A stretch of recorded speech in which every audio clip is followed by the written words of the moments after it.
Welcome to the 2026, the preview to the NBA Draft 2026 Round 1 edition. So basically, all these people now are being arrested. Their entire network is being shut down. They can't fund anything. Soros isn't getting the funds that he needs. And Katie Miller breaks down what Doge found the U.S. If I know Steve, he's not bothering with this, but I'll send him a link to this anyway, Public Affairs Office in Kiev to fund social media influencers. since I can't contact him. Paraguays to enhance their border security. Ukrainian woman led designers to fly to the Paris fashion show. 2 million on transgender surgeries, hormone therapy, and gender affirming care in Guatemala. 3 million to promote girl-centric climate action in Brazil. 25,000 for a transgender opera in Colombia. 32,000 in Peru for a comic book featuring trans hero. 20,000 for DEI promoting drag theater show in Ecuador. 20 million for a new Sesame Street show in Iraq. 6 million to boost sustainable tourism in Egypt, plus 50 million for Tunisia tourism. 87.9 million to help Afghans farms. 70,000 for live musical events promoting diversity. Now remember, this is the money that they received, but along the way, the money goes through NGOs, shell companies, and everything else. So basically, this is what they ended up with. This is a very, very small percentage. Where did the rest go? Think about that for a second. It went to kickbacks. It went to Soros. It went to their criminal syndicate system to keep it operational, blackmail, bribery, you name it. That's where it went. C3 says they're trying to do to Elon what they did to POTUS Trump and Charlie Kirk. Poison the minds of mentally unstable people with lies. The goal is to get the unstable to act out violently. The left knows exactly what they're doing. Roe knows exactly what he's doing. Must stop. And that's exactly what they're doing right now. They're trying to get the people angry. They're trying to get them to go after Elon. They're trying to get them to destroy Tesla cars again and burn the dealerships. They're trying all of this once again. Why? Because they're building up to what's coming. Those are the riots. That's why they're doing it. And think about it. Think how panicked Ro Khanna was when Elon says, all right, we'll look into what you've been doing and we'll let the public know. And he knows that Elon, in a matter of seconds, can track down with his people exactly where he was getting all this money. And he doesn't want anyone to find out. Think about that for a second. And also, think about how the deep state players are assisting Antifa and the riot that is coming. So basically, out in Oregon, in Eugene, the federal building was being attacked by Antifa and many others. And basically, there was a fence that was put up to protect the building. And now a federal judge has ordered We're 5 minutes out from the beginning of the draft. Is they're going to allow the rioters to have access to the building once again. And think about why they're doing this right now. It should tell you everything you need to know. Now, the other thing that we can see, and we mentioned this yesterday, how a judge came out and pretty much shut down the DOJ subpoenas against Waltz, against Ellison, and others. And what's very interesting, and Tony Saruga pointed this out, and he says the following.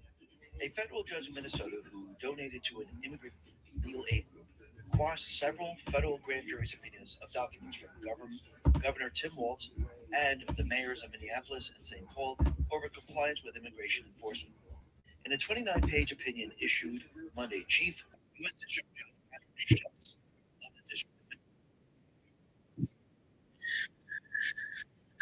Please be available. Please be available.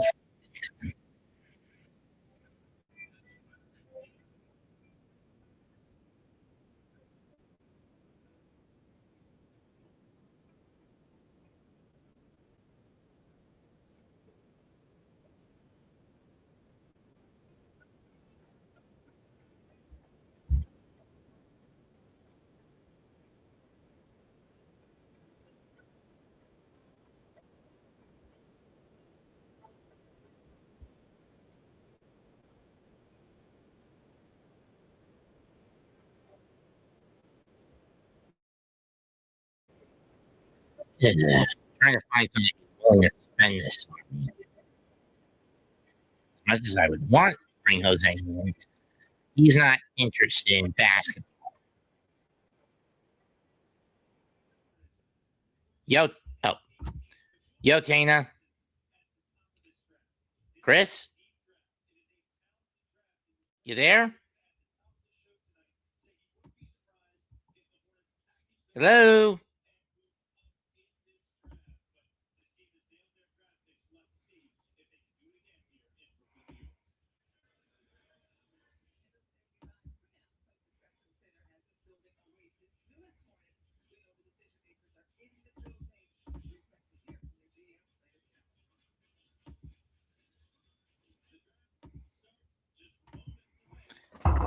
Hello?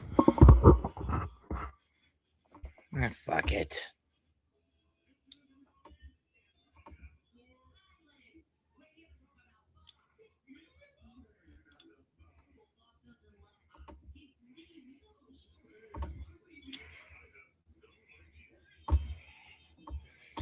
Maybe Sean will be up to the task. Provided I get in contact with him.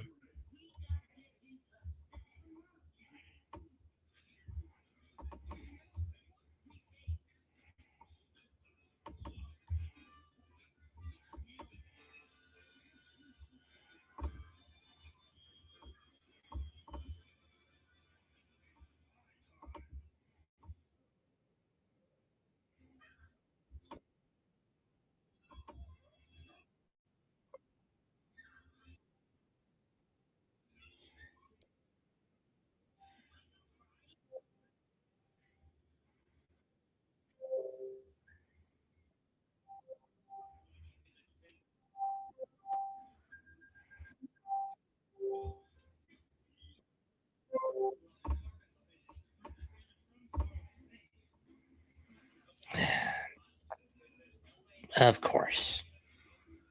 He's MIA.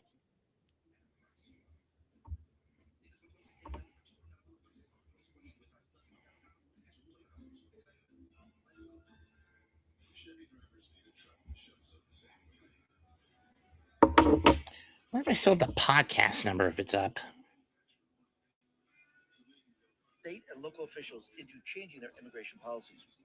The judge has acknowledged being a donor for many years to the Immigrant Law Center of Minnesota, an organization that provides free legal representation to low-income immigrants and refugees.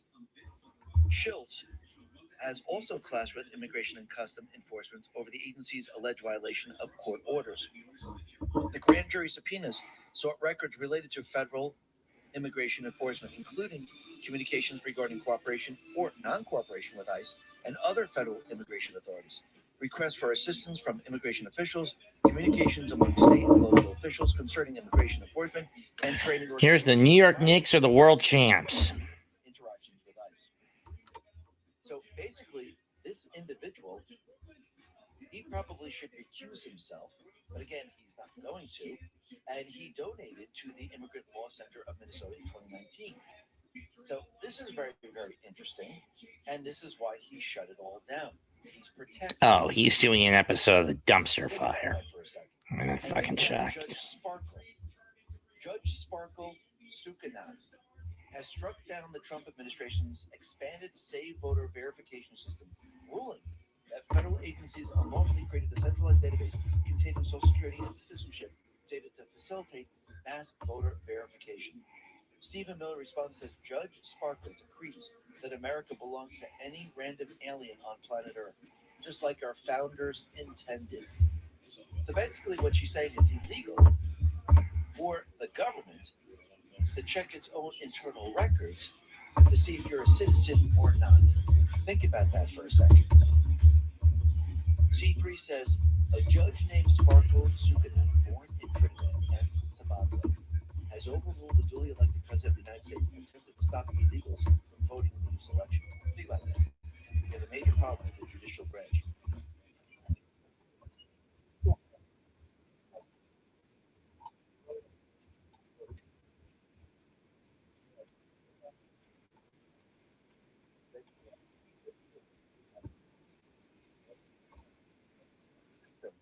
This is what happens. The judiciary is a level of control of the criminal syndicate.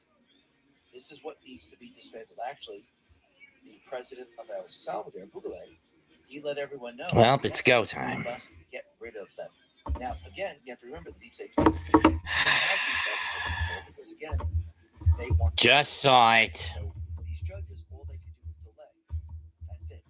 Trump is not going to remove a lot of these judges because, again, he doesn't have the power because the House and the Senate, they must impeach these judges.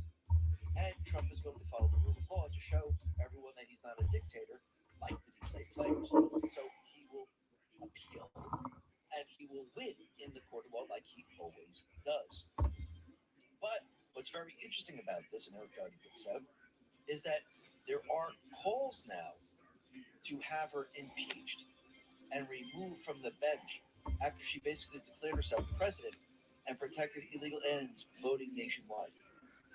So that tells you everything you need to know. So we need. Oh, fuck this cunt. I'm referring to Silver. I mean, sure, David Stern got booed a lot, but he never got as much hate as this cue-balled cunt bag.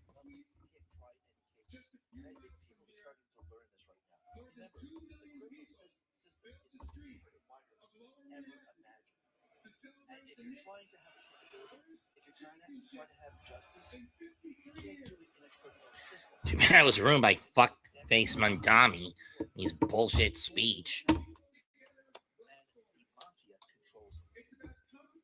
the mafia controls the judges. The mafia controls the prosecutors. The mafia controls the defense attorneys. The mafia controls the news network. The mafia controls everything there. We welcome a new generation of players into the NBA. No, you cannot. What do you have to do? You have to remove what's there. And you have to use an outside agency to fulfill. Because the internal agency is corrupt. So what's the outside agency here? Right now it's the military. Now it's the DOJ. Remember, they have no control over it. Trump is taking control over it. The FBI is the outside agency now. Go after them. First pick belongs to the Wizard. Who they go? The FBI partners they want to go after themselves. It makes no sense. The only thing that we had at the time was the military. Now we have a lot more. Again, bases are gaining more and more control. Wizards are on the clock.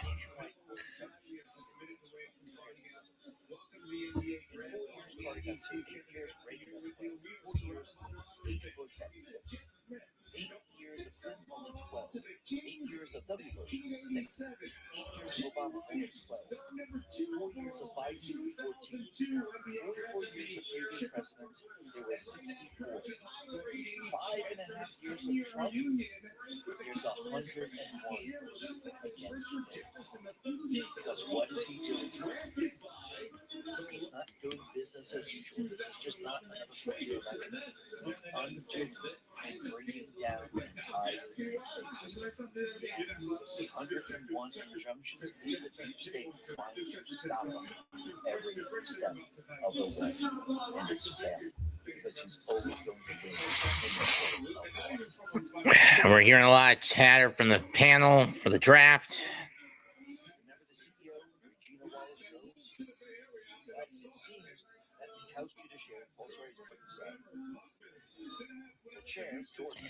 How am I not surprised that Senga would fuck it up this badly in his first pitch came back?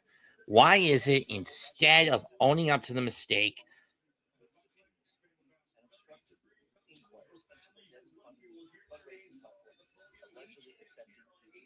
of bringing a broken cunt back onto the mound and shutting his ass down for the year, the Mets double down on that crap and bring him back when a lumbar infection is going to screw up his stock?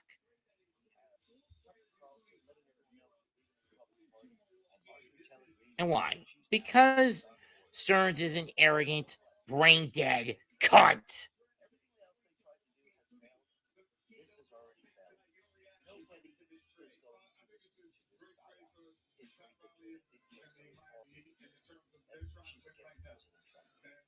Again, if you notice, they're all coordinated. It's one gigantic psyop. And it's fairly big like Well, we got 2 runs at least. it looks like the FBI has made 2 more arrests. And you can see it's all falling apart. Now, what's very interesting, he said the most disturbing detail of the planned massacre that 22 people involved in the planning response to the January 6th sedition hunters, specifically a group. O'Neal there, and now he lands Giannis. I mean, they do it in the margins. That's what makes them so talented. This is in the league. When I look at this deal, I also look at Milwaukee side. They showed when takeaways. You get young players like Jaime Jaquez. You get Khalil Ware. Hope he's on. He's an all-star guard. He's filling his minutes.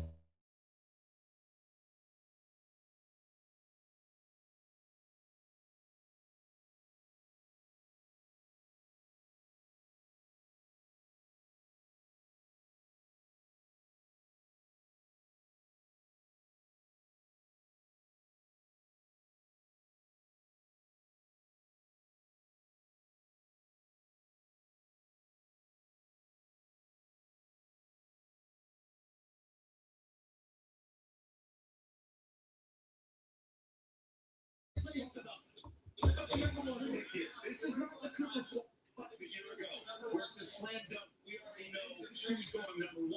There's a big discussion here who should be number 1. The group that call themselves the Deep State. Pick is in. Is it going to be Wilson, Banyasta, Peterson, or Boozer that Washington picks? Analyze public videos and photos to identify rioters and send tips to FBI 1.0. Deep State Dog, a specific subgroup within the scene. They contributed identifications. The persons who allegedly tasered DC police officer Michael and work with law enforcement. So these groups were assisting FBI 1.0. These are the same types of people who spent years helping prosecute Trump supporters over January 6th, and now they're allegedly planning a drone sniper attack on a major patriotic UFC event at the White House. So he's highlighting that it's the same exact groups. Interesting, isn't it? And the other thing that's very interesting is that FBI Director Kash Patel let us know that Ibrahim Khaldun, he was caught and charged with one of the biggest Medicare scams in history, allegedly orchestrating a massive $3.7 billion scheme to fraud Medicare. He's been on the run since May of 2025, but they got him. Absolutely amazing. And we can see that acting AG Todd Blanche, he's announced 455 fraudsters have been charged by DOJ in the past 14 years alone. These people scam the American people out of over $6.5 billion. Make them run. Think about it. This is what these people got. Okay, the pick is in. Who's going to be? Out on their own, or they're the ones who are receiving the money at the end. Well, let's see how this all plays out, and let's see. Okay, that's not a surprise. The forward AJ Debanista Jr. from Brigham Young University. That's not a surprise. No surprise there.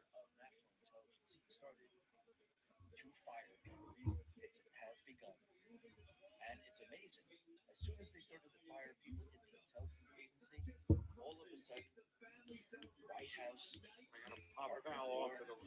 started to put out more information regarding Q. Very interesting. And we'll be talking about that in just a second. But let's talk about the reflecting pool right now. Because it looks like the National Guard and the U.S. Park Police, they have people undercover walking around the reflecting pool. And it seems that they caught someone, a woman, who was ripping off. I'm not surprised if Bichette would fuck the pooch there. In the pool, which is very, very interesting. Trump put this out and said 6 people have been arrested and 7 people have been cited for the damage. Now you fully reflecting pool. The 350-foot gash made by a very sharp knife or razors is actually numerous slashes over a very long 300-foot length. It was purposely and criminally done, and somebody defensive condition. Likewise, the small area at the bottom of the pool was cut and partially lifted off the surface, leaving very jagged, uneven edges. Jazz are up next.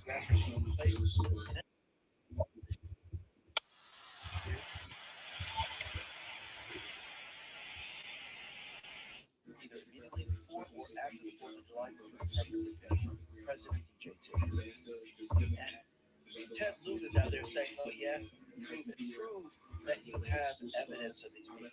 Look, does everyone realize the webcam that is continually recording the recycling pool every day, every night?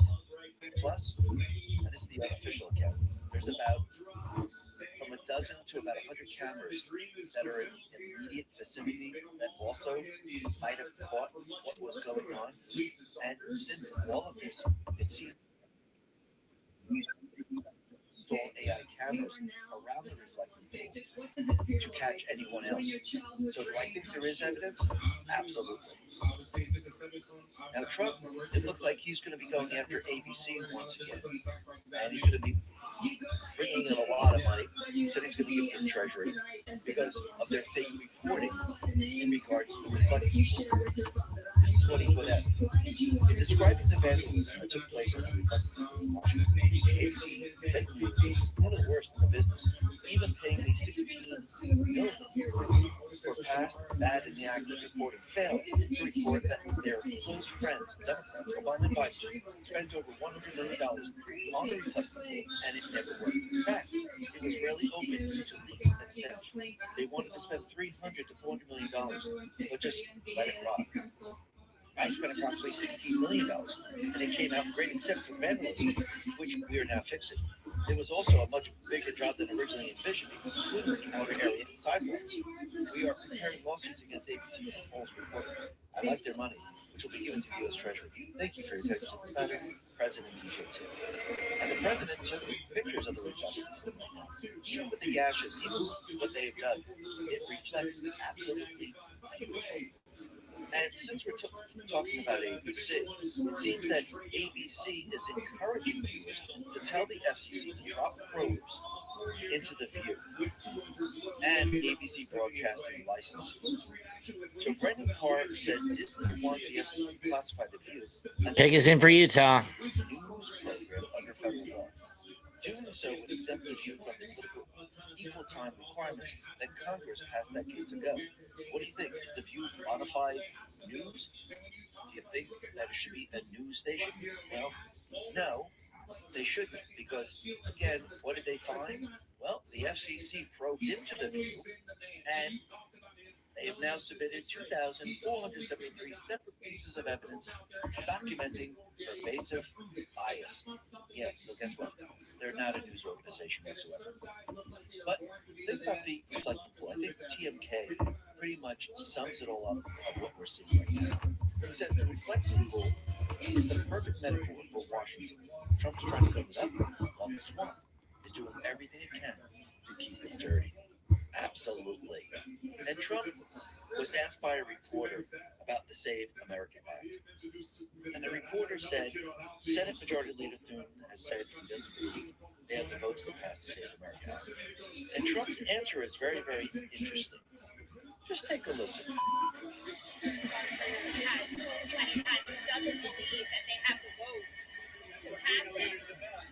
a leader. John's a leader. That's what being a leader matters. We have to be able to get proof of citizenship when you vote. Otherwise, we don't have elections. We have to be able to get voter ID. So John is a leader, and hopefully he gets a vote. So that's very interesting. So he's not bashing. He's not going out. Actually, he's calling a leader, saying that, yeah, we'll find the vote somehow, somewhere. So again, maybe I'm wrong, but it seems they might have a plan to delay. So let's see who the number 2 overall pick is, who Utah uses the number 2 overall pick on.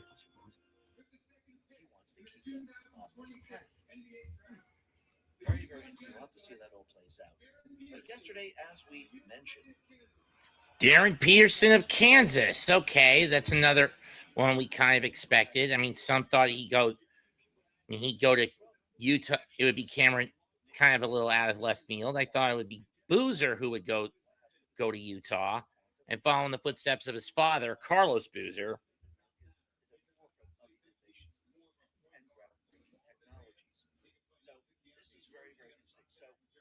Going back to yesterday, we saw that the White House posted a post, which was 47. The president's 47. It's a fake post, by the way. And it says America will be the world leader in technologies make America great again. Well, True Story Joe, who follows him very, very closely, he says this didn't go through the board, but it's even better. The White House posted it directly and used tag news, font colors, search, etc. And then he says, okay, they put Make America Great Again. And the other post that's associated to it is 35. POTUS will be well insulated, protected on airports and abroad. Specific locations classified. While these operations are conducted due to the nature of the entrenchment, it is time to take back our country and make America great again. Let us salute and pray for the brave men and women who will undertake this assignment to bring forth peace, unity, and return power to the people. Which is very, very interesting. And then Enoch noticed something else in a video. And it looks like there was an activation word. And this is what he says. Patriots can the Let's see if he can. He wore number 22 on his dad's high school number while he was at Kansas. Let's see what this Jayhawk kid can do. Engaged, including a meeting with President Trump and a prominent Q. Later, the White House dropped their own mock-up Q-style post. Q is for quantum. But here's where it gets wild. The White House Deputy War Room Director Bobby quoted, quote-tweeted the original post with activation word Ronald McDonald. The exact phrase and meaning didn't come out of nowhere. It was originally posted by Elon Musk back on November 4, 2024. In a video where at the 37 mark, Q appeared on screen and says the activation word Ronald McDonald. Again, why double down on activating this brain dead cunt? That's why double down on it. Senga is heavily brutalized by that lumbar infection. And instead of owning up and getting him surgery and shutting him down, you're doubling down on keeping him out there to sabotage the team. So you can get him for something off the cheap in the deadline. Fuck you, David Stearns. Fuck you to hell.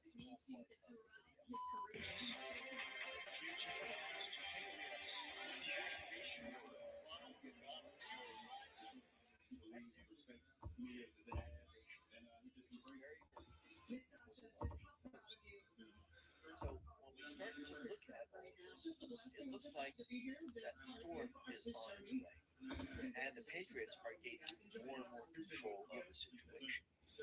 And True Stormy Joe says, with everything that the White House and Trump are regarding Q, would you believe this 14-year exact Delta from the storm is on the way? This was June 22nd, 2014. When did this plan really start? Much of it was over before we knew about it, is my take. I do believe this was planned a long time ago. Okay, picks in from Memphis, which means Chicago will be on the clock next.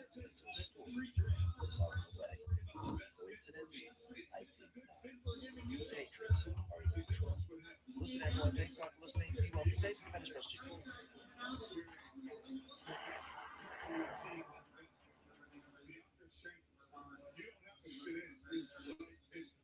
Certain guys go to places they don't have to fit in. They're going to design things for him now. They don't have a prolific scorer in that realm the way he can be eventually. There will be things that the NBA's and the rest of that stuff to try to get it done. Everything comes easy.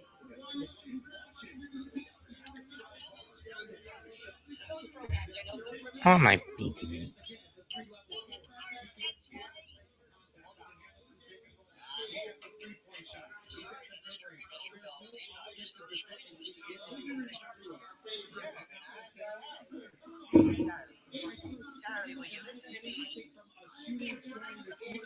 Picks in for this Grizzlies. Who's it going to be? It's going to be either Boozer or Taylor.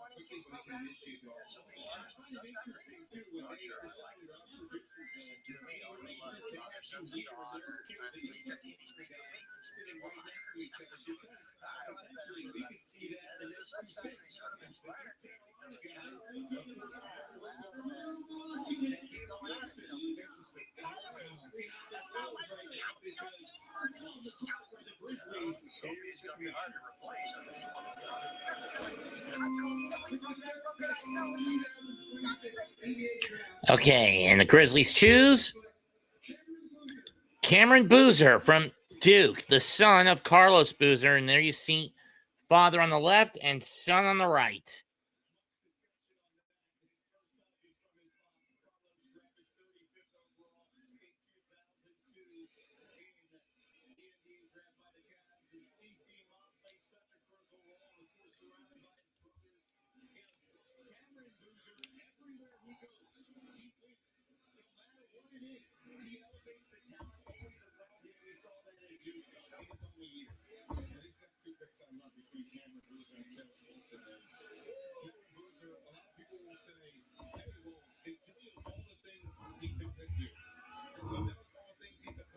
Extremely well. He's an A- across the board with some A+ tendencies as well. And I think right out of the gate, he's a 25 and 10 kind of guy. I know that sounds like a lot, but he is out the gate. Out the gate. I think for a team, I think if he gets the right touches, I think he'll be 20 and 10. Up there, early 20 and 10. Okay. Well, he's the Naismith Player of the Year. He's been through it all. Life-saving surgery is saving his older brother. The starting on the court with his brother can now force to make his presence known in the NBA and Memphis. Let's see what Cameron does any different from his pops.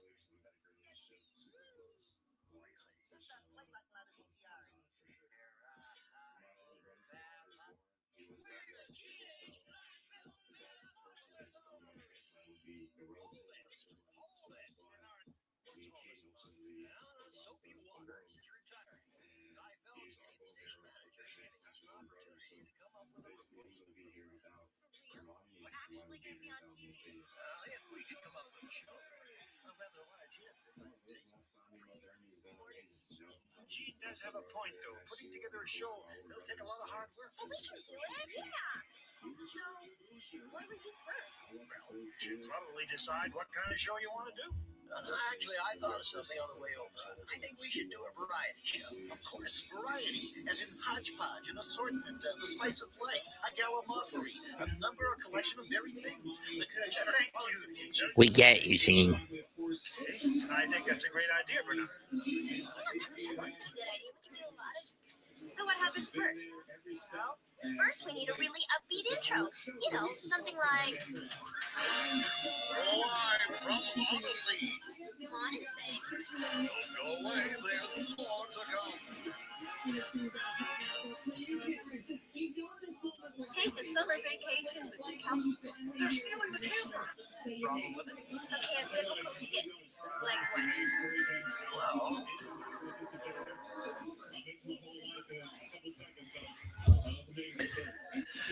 Bulls pick is in. Let's see who they get.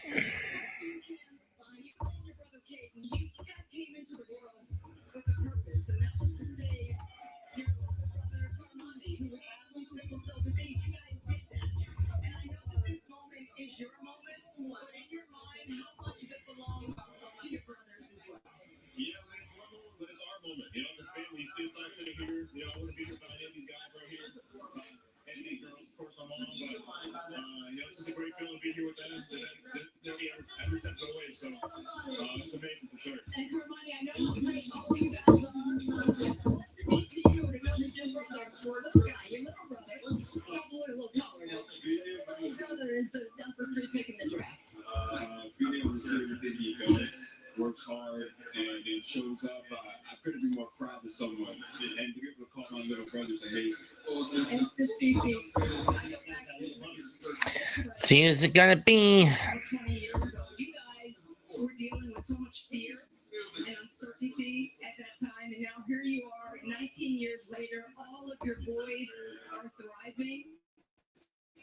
Like, how would you describe this journey to get here? I think it's really just faith over fear. So, you know, we battled that adversity as a family, and now we get to celebrate as a family and be here to watch Cameron, and I just couldn't be more proud. And Carlos, I just keep thinking of the kids in their three Bulls jerseys at the Heat game cheering for the Heat.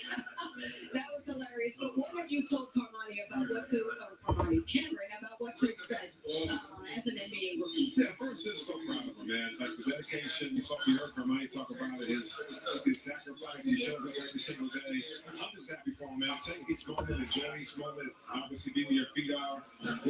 I hate how self-indulgent this talk crap is. Congratulations to all of you guys. I know this is a family affair. Congratulations. Thank you. Appreciate it. Lisa, thank you so much. Highest drafted son of a former All-Star in NBA history. That is Cameron Boozer, son of Carlos. Take a look at this. Freshman to win the William Award. How about that list that we saw Boozer join? Kevin Durant and Andy Anthony Davis, Zion, and Cooper Flag, and Boozer joining that. You know, we talked about knowing Cameron when he was younger. You knew him when he fit right here in the palm of your hand when you played with Carlos. So him and his brother Carlos picked me up the first day in North Carolina, Greensboro Airport. I stood with his buddy when he got married to CC, was there when Shemai was born. I've known Cameron and Kaden for a very long time. It's one of the most incredible stories. So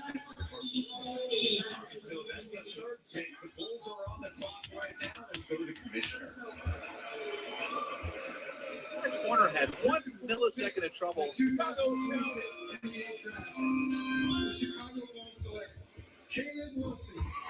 Caleb Wilson from UNC will go to the Bulls.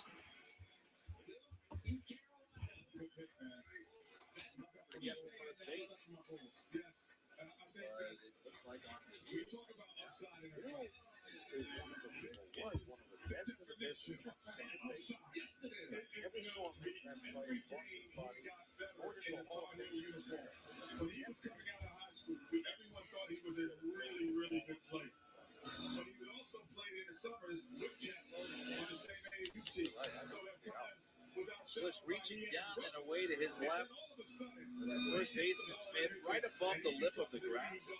You know, again, what may save the Mets here is, well, A, the ball on the field was safe, but again, the ball has to be the you hear most often is nestled into the glove of the field. And I think we're splitting hairs to that degree here. Making an extra second. As review, the ball field is overturned. The runner is down. It looked for us.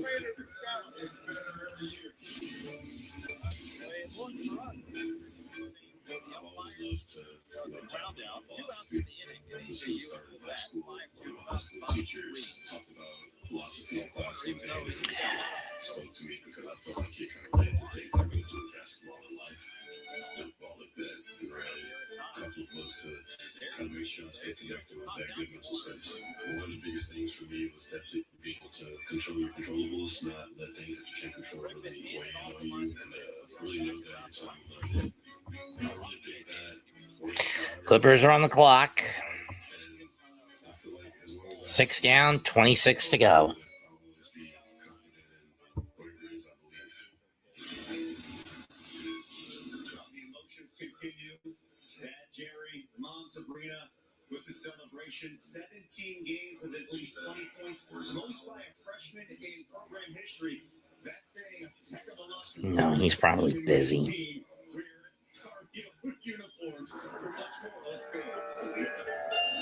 Once there was a young man named Percival who earnestly desired to learn the very best way to live his life. Contradictions. I don't see how anyone can live by it. What happened? And with that, Percival walked away, failing to realize. Finally, Percival came to a conclusion. So is that it? Well, yeah. I think it needs a bigger ending. Maybe Percival goes outside and gets hit by a bus. Why? Yeah. Maybe look both ways before you cross the street. I don't think so. What's next? How about something educational? Say that deals with history. And now it's time for If You Know. And that the war ended in 1865 in the little town of Appomattox, sports, or invented, or even the Bible. Yes, but perhaps you should scatter them throughout the program instead of doing them all in one lump sum. Yeah. Okay, all right, what's next? Well, I know. Maybe we could do spoofs of commercials, only with a biblical twist. Coming to a Bible class near you. The story of a first century husband and wife. Let God get in the way of why have you conceived this?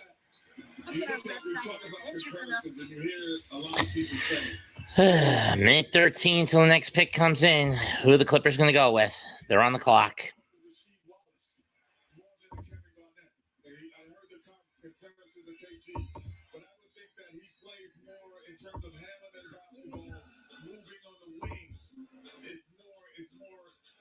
She was like, and more Kevin Garnett. I would say, again, because of the length and size and how he plays, it's more Rasheed and all above the rim. But McDonald's is not back the rim, but This is not like the easiest pick in the draft, right? The way that the top three go, the goal is to say, Wilson is there on our board, and yeah, let's take a look. And Wilson is one of those players, like you mentioned it, he got outshined when he was playing with the Boozer brothers in the AAU. But once he was able to own space, his own team, be able to force, that's exactly what he did. Sometimes people need grass, they need a field to be able to. Okay, picks in for the Clippers. You saw the defense, you saw the offense. I do believe you when you say if he doesn't get hurt, this team's projections as a Final Four will look a lot different. I'll tell you guys this year, we got through a couple of bigs, we got through some large wings.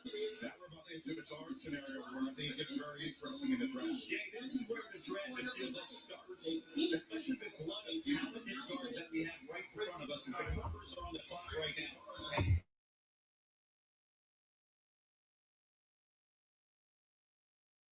Darius Aiko, McKenna Brown, Kingston Fleming, anywhere you want to go really comes down to fit, specifically with these guys. This draft, to me, and we were talking about this depth.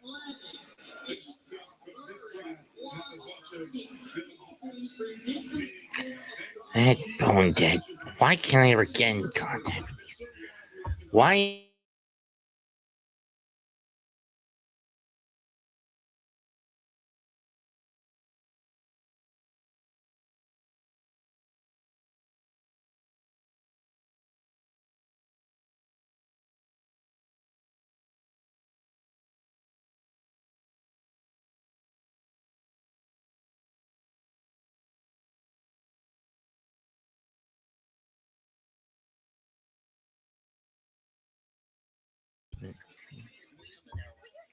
King Wegler of Illinois.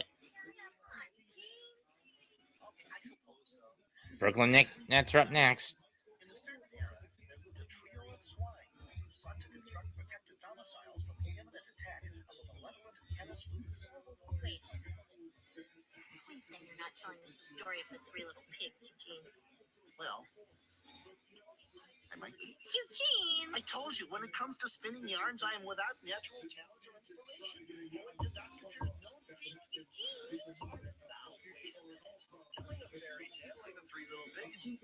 Under steel and play ears on the For lunch and discuss their future homes. I'll have the showplace of all showplaces, Monthly. A 40-room swine mall mansion with hardwood oak floors, Hawaiian tiki wood wall paneling, glass dome skylight ceiling, and tapestries, lots and lots of tablets.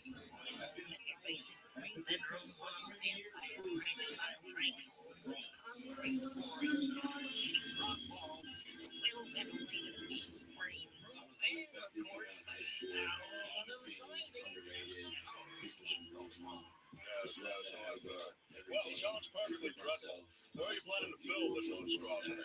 We've always been partial to the mountains. The mountains. Sure, clean air, lots of trees, solid bedrock foundation. It's a great place to weather the storms of life. Friends! Blending of fairy tales and parables. No, not really. But you all have come closer than anyone else I've seen. Let's give it a go.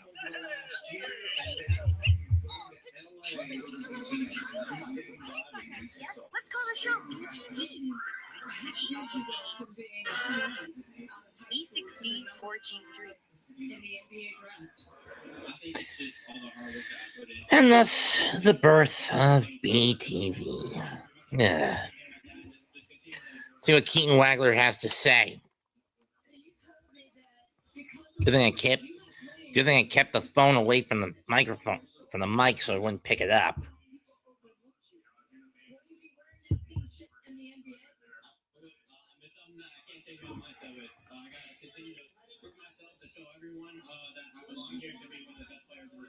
Mom and Dad, I want you to take a look at this photo of the little guy wearing the Superman. You see that guy? Right? Here he is. Here he is. What are you most proud of about that little guy? He is the number 15 in the NBA draft. I'm just proud of him. He's not just following his dreams and Her being in Nashville, not shocked she's not going to be a Queen City.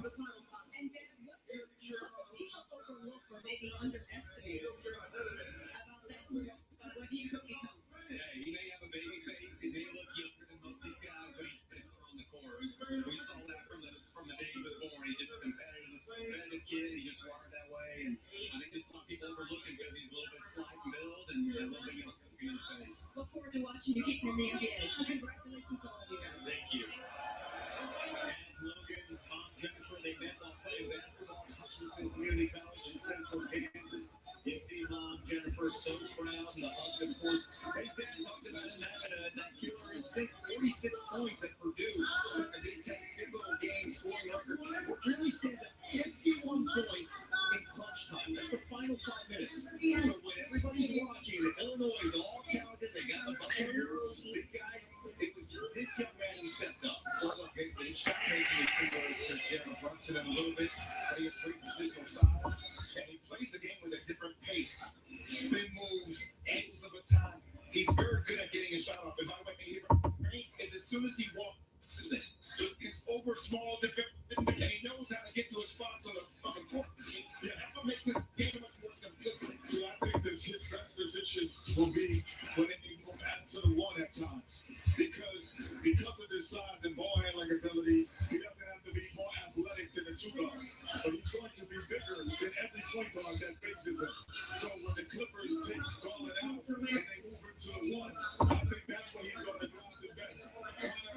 But it's similarity to Tyrese Halliburton at times. When you move him to the one, Picks in for the Nets. Let's see who they get. They really need to make this one count.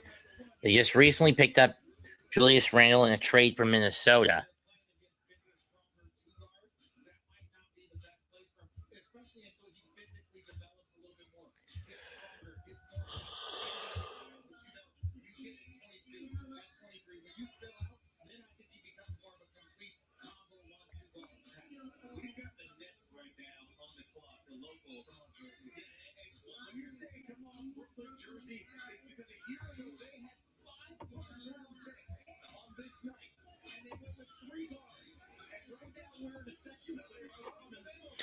This is what they had last year, and they whiffed on all of them.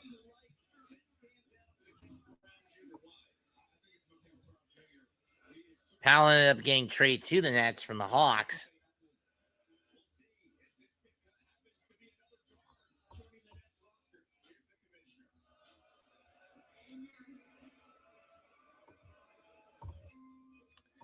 Please don't be another guard.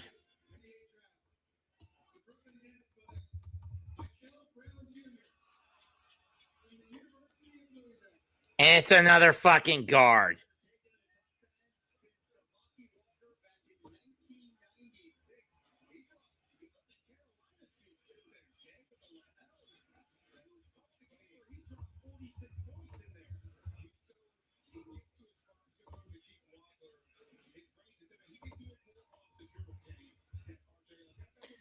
Can this team stop drafting guards? That's what I'm going to ask.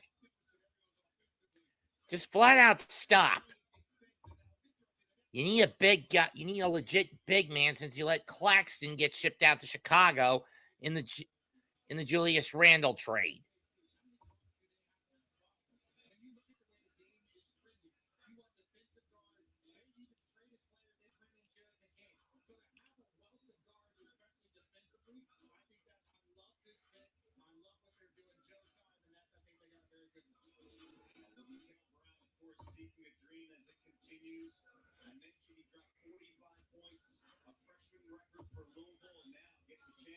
Let's try this again.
Am I not surprised Senga gave up a 2-run bomb and then another hit?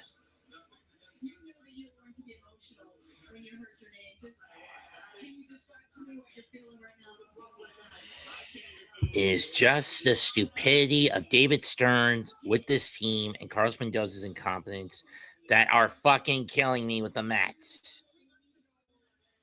Killing me.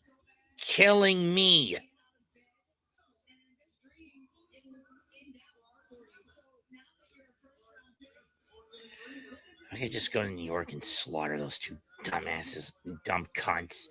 That's our.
Give me the notebook, and I will kill them.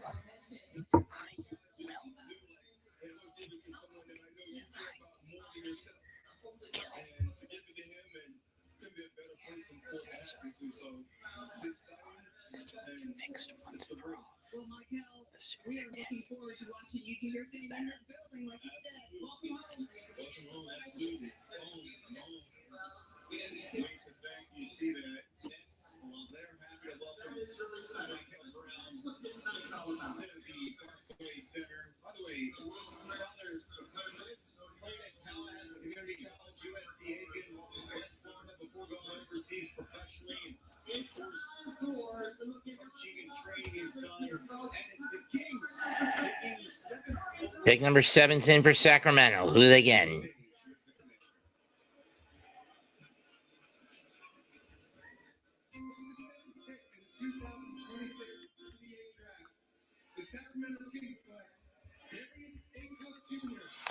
Darius Acuff Jr. of Arkansas. Okay. They get a guard.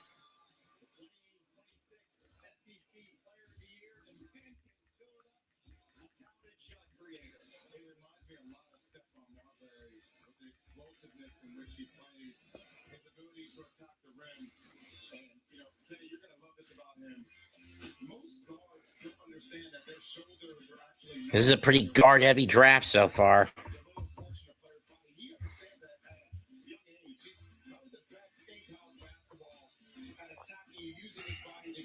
Four of the first seven picking off the border guards.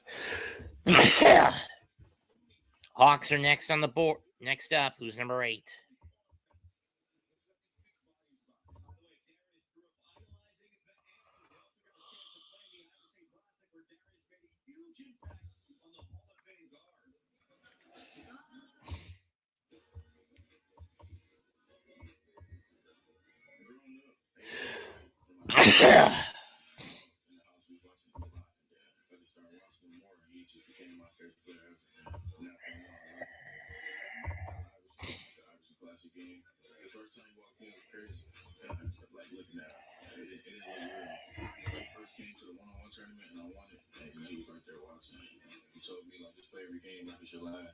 Always play hard and be a dog.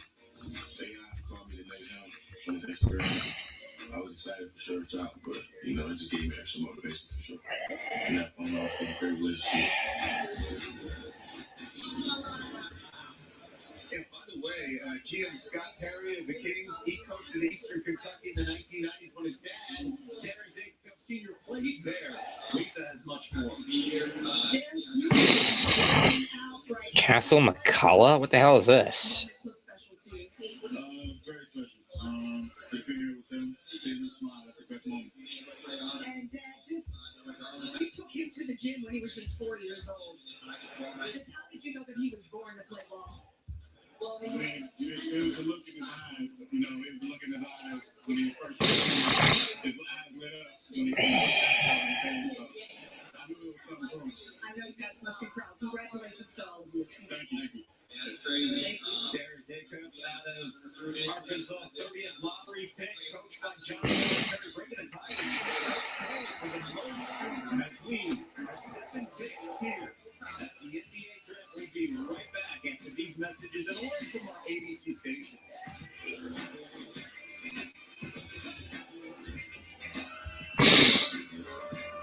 And we'll be right back. Life comes at you fast. Whether you're ready for it or not.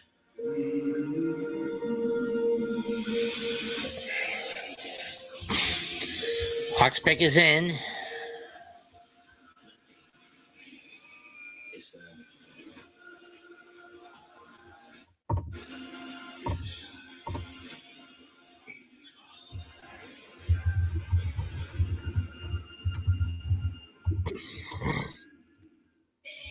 Introducing Gatorade Lower Sugar.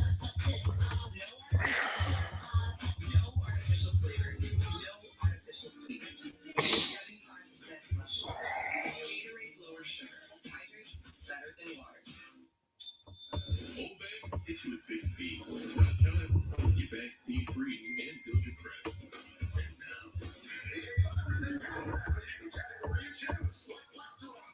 And delivery.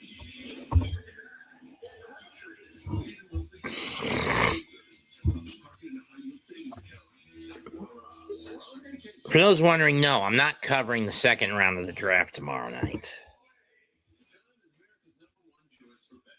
T-Mobile has the best network. That's why there's no better place to get iPhone 17 Pro on them. Hold on. We should have music. This is big.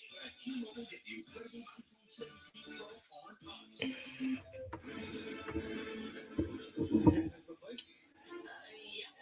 See Supergirl Ultimate Meal. Instructions say leave on ledge. Give a girl some room. Also, don't pet the dog.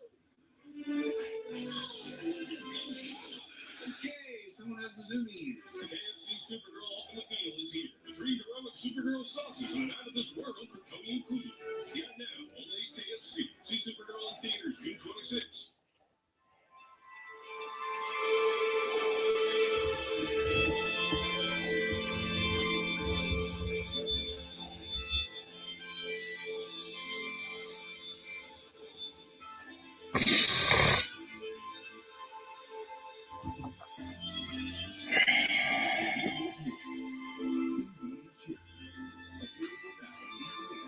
A Fanatics experience.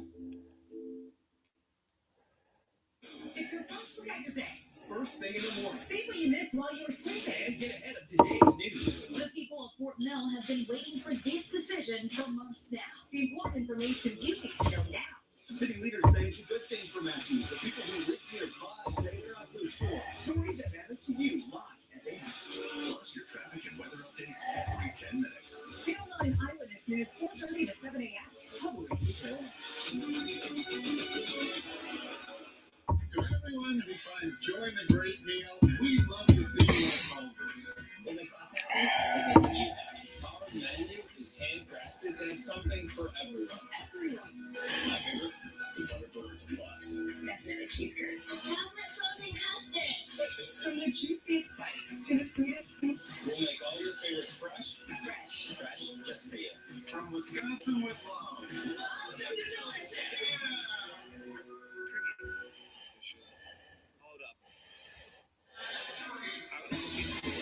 Back here, first round coverage of the NBA draft on ABC continues, and it's the Atlanta Hawks on the clock. The 8th pick overall.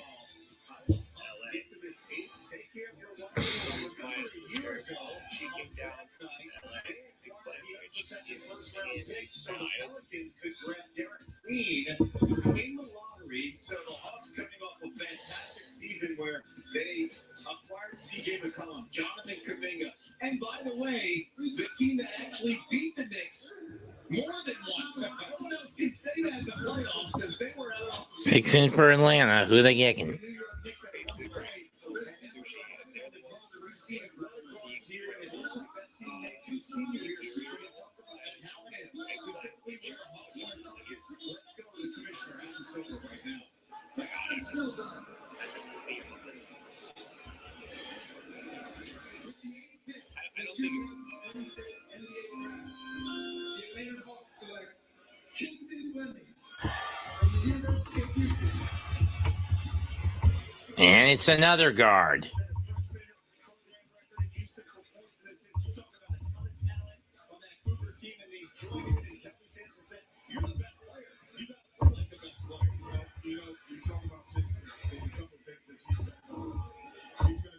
Something right away. But some of the other draft picks are hot ahead of them. I might have to wait 2 or 3 years to be playing.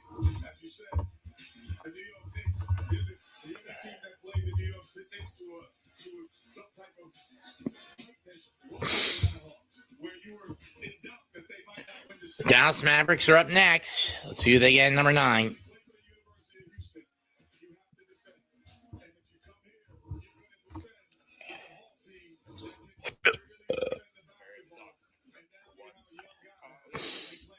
And if you come here, you're going to defend the Hawks team. This season at Houston, however, the All-American had his freshman teammate during the NCAA tournament.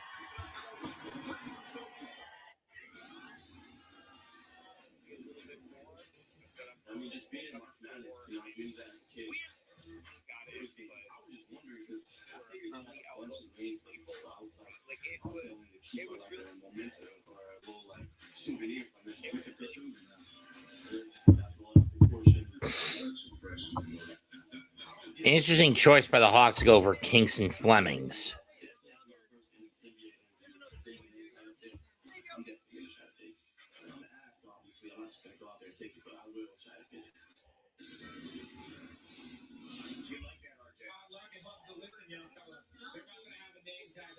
Gets to the NBA, everyone's going to know his name. Elite young player with the speed, strong right hand.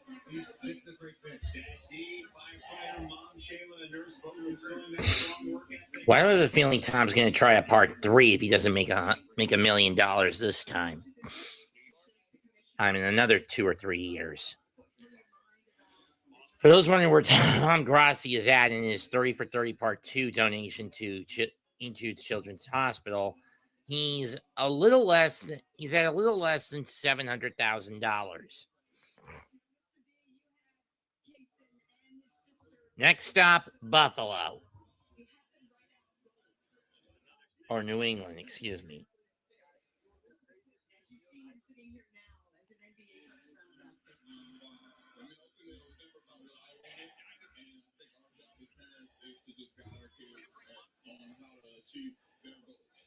Instead of placing our like thought process on them and what we want for them. So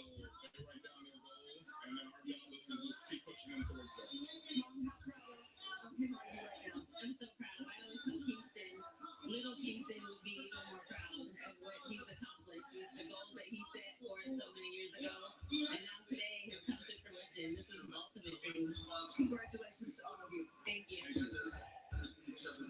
the way, Kingston is averaging 500 shots daily since fourth grade this season. The head coach at Houston, all smiles. Hey, they call him Bella Kimball, the younger sister.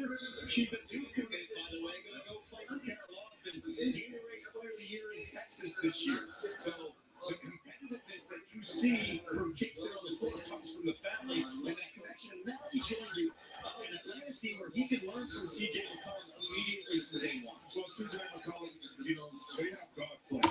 They have wing play. They have young youth. He fits right in.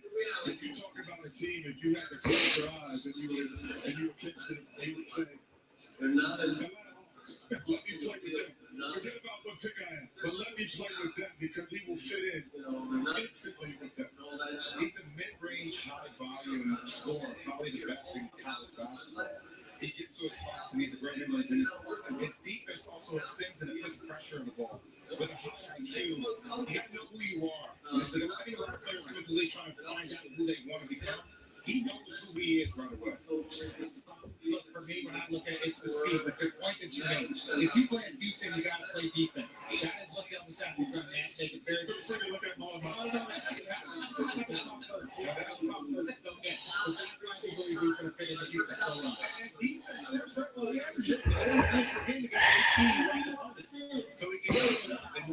Pick is in for the Mavericks. we saw some transitions and completely different players. Coach storyline is he made the national championship just a couple days into his job as a head coach of the Dallas Mavericks. Jury, one of the best, leaders in the sports. He's also the general manager.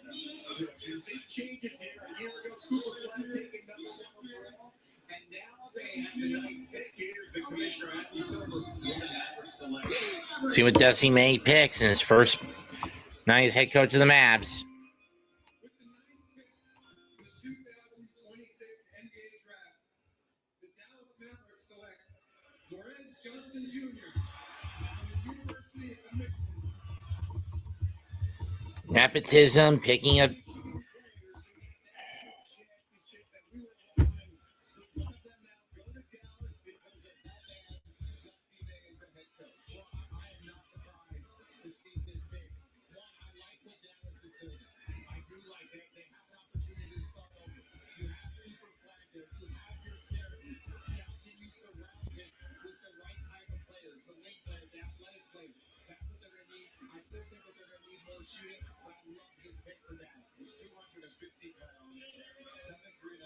Wingspan and carve out space, is extremely physical, has great touch. He's 7th in the Big Ten in efficiency.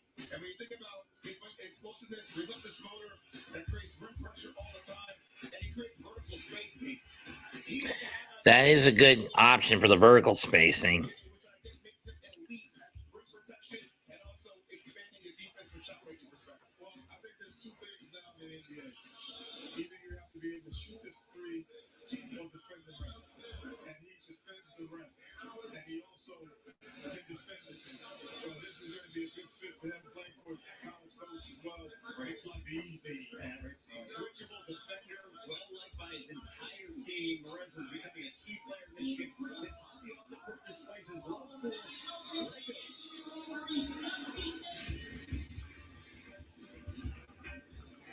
My name is Morez Johnson Jr., and I like to build Legos. This is an Iron Man set. I actually built one just like this probably 4 or 5 months ago. It probably took me an hour or two to build this when I did. I have a bunch of different type of Legos. My favorite Lego set that I built is the Batman one, the arcade game. I built Spider-Man Lego set, Starry Night, Pikachu Lego set, a lot of different skylines, cities like New York, London. Next pick will bring us a third of the way through round one.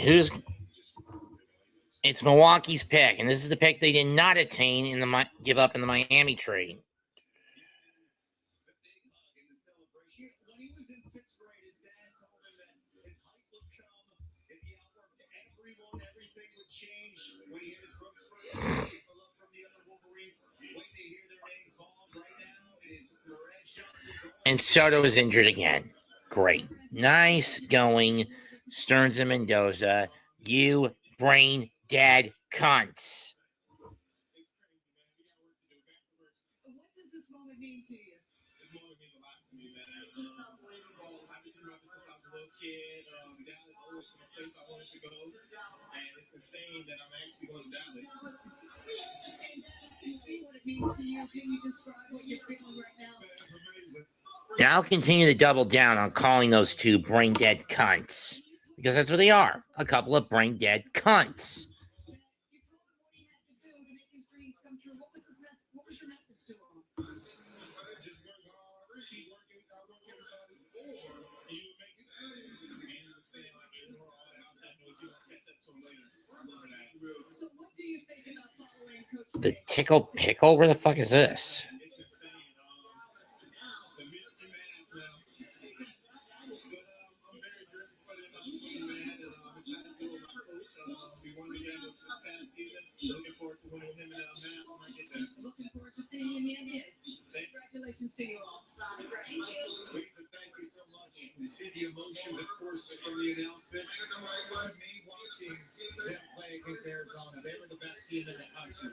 Their physicality, he is NBA ready right now. Now, is he going to be the best version of himself? No, but can he step on the court against other grown men and use his physicality defensively?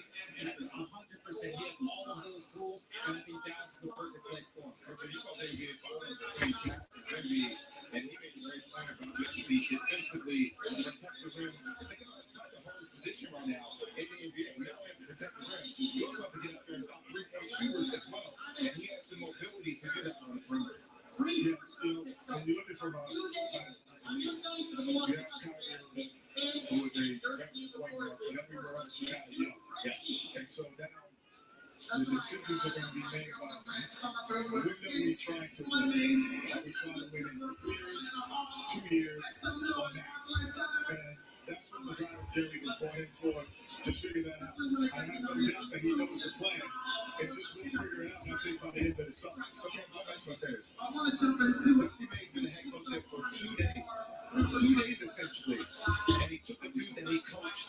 So I think we're going to see more of a trend with college coaches, considering everything with NIL and raising capital and dealing with agents, transitioning to being more NBA coaches because they're better at finding talent. By the way, Michigan's team really big. Across the board, he led accelerated rebounds, and he led the team in double doubles. So he stood out, especially when he talked about that stat with the rebounds and the hustle. And now we have the Bucks on the clock. So of 8 teams that have 2 first-round picks in this draft tonight, and the reason why they got that Yeah, they got the 13th pick from Miami in exchange for Giannis. They also got the 2031 and 2033 first-round pick on Jaime Jaquez Jr., Kasperi Jaconis, Coel Ware, and Tyler Hero.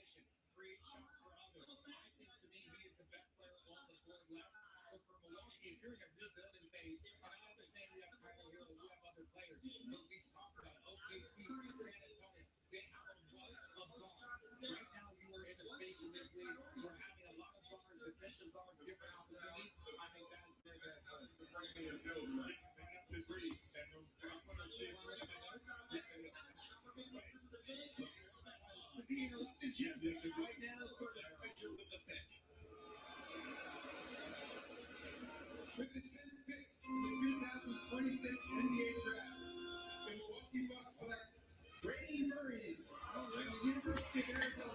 Brain Burries. Interesting. Another guard off the board.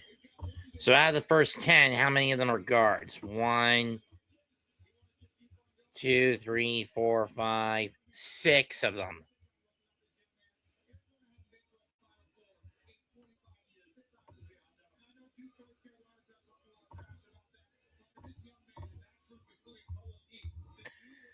The Golden State Warriors are up next.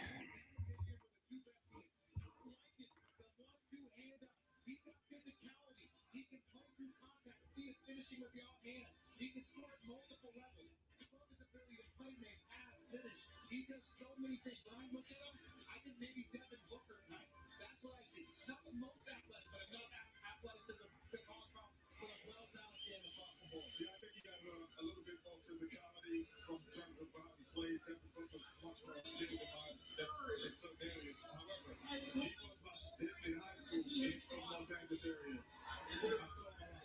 And they were my favorite high school team that he played. He played like a 4-5. They were a very small team and they won the state 2 years in a row because his ability to just create and make things happen off the field. Standing by, of course, his birdies with Lisa with much more.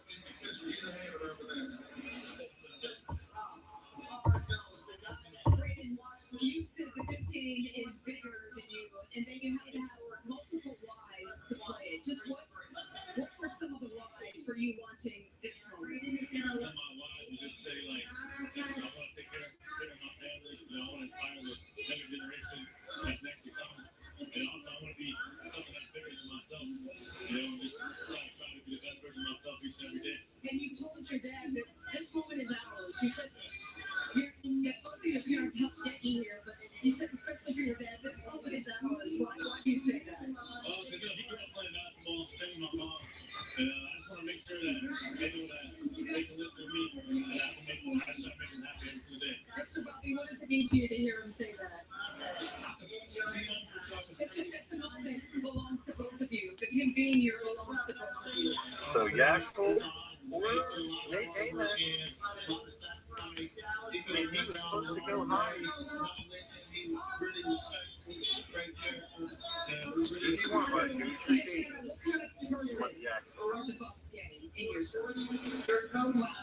Somebody with a lot of integrity, who is a hard worker, So right who now, is dedicated, honest, and great character. He's going to give us all out there. But we look forward to watching him in the NBA. Congratulations. Thank you so much. Lisa, thank you so much. Brayton's first memory playing ball at the YMCA with my dad when I was 3. Bobby played ball. Hannah played ball. She also played softball. Yes, so this surprising even battling against Joel Jefferson, being an Arizona guy. He knows. It was the best shot to win a title since that team. That was always crazy. Leon Rose, if you trade pick 24, I'm going to fly my ass to New York City and kick your ass and kick you in the ball sack for coughing that up.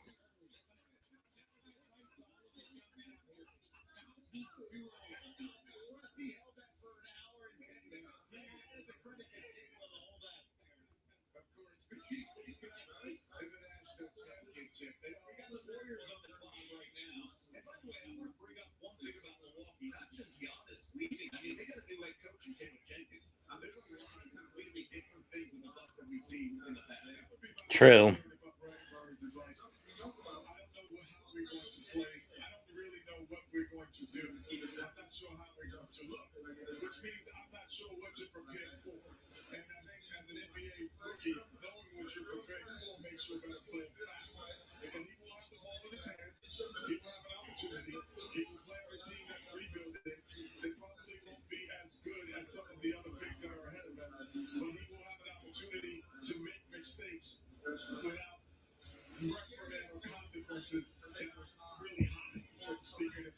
He's got to find that veteran when you're playing a rebuild team.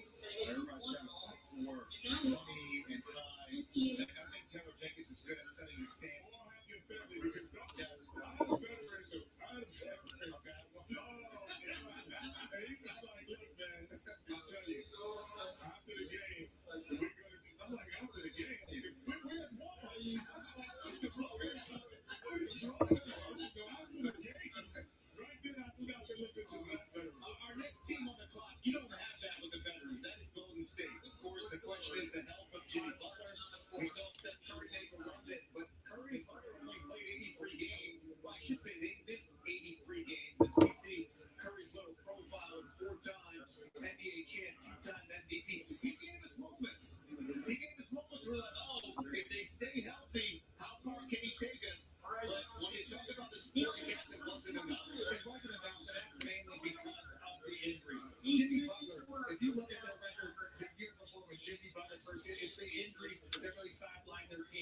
you look at the first 48 numbers with all of the guys healthy, they're one of the better teams in the Western Conference. And I think that is the key part. Adding depth, adding some new guys that can play. We love the Jets. We love some of the young talent they have. They just need to get healthy and bring it all together. But that's the story with so many teams. Can you be healthy throughout the season? Well, Golden State is looking to be because there might be a time when you need it a lot. Picks in for Golden State.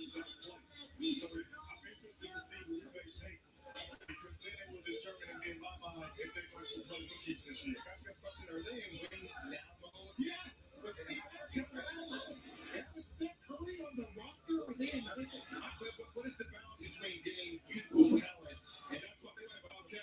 Can you play? Yes, they're not playing today. And if I'm good enough to play, will you play me? Because you're going to have to let me play through a couple of mistakes. Yes, I agree. And that's the hard part. And I agree. That is indeed a hard part.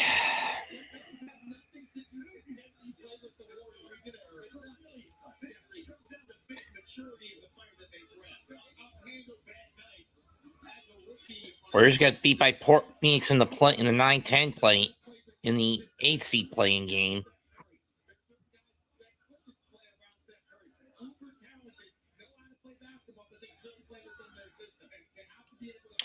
They need 3-and-D wings and a rim protector. Question is, are they going to get it? With how many guards they have been picked off in this draft, 6 of the first 10 have been guard picks.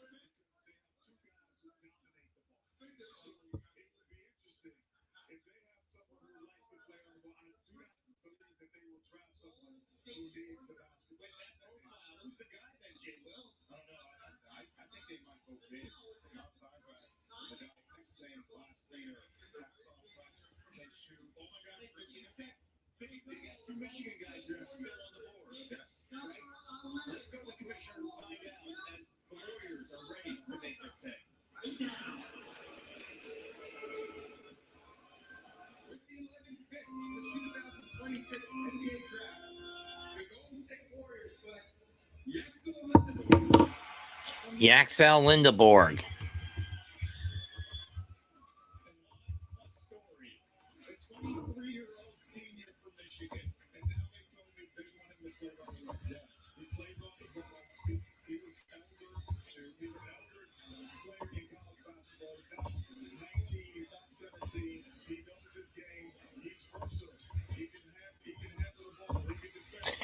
Interesting.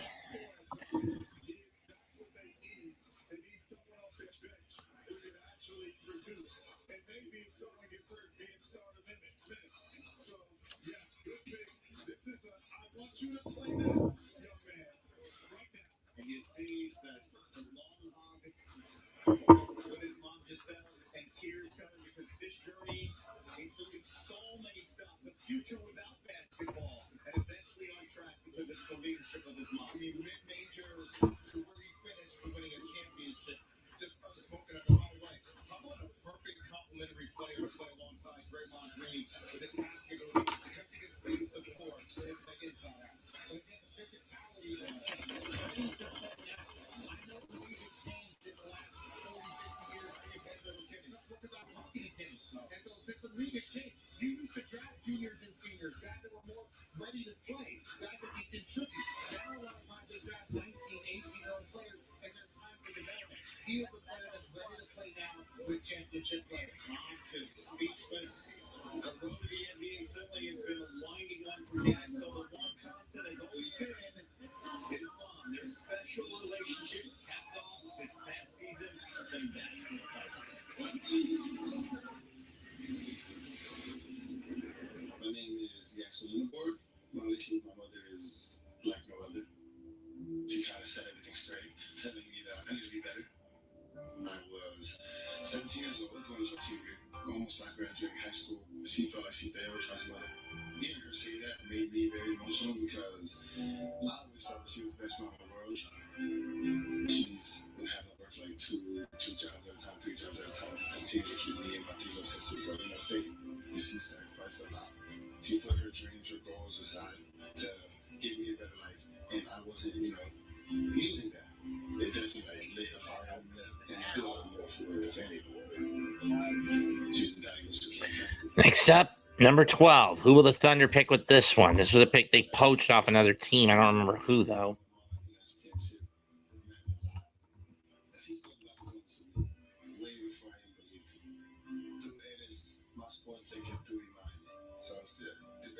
You're stronger than you think. You're better than you think. I really have been able to push through for those forward.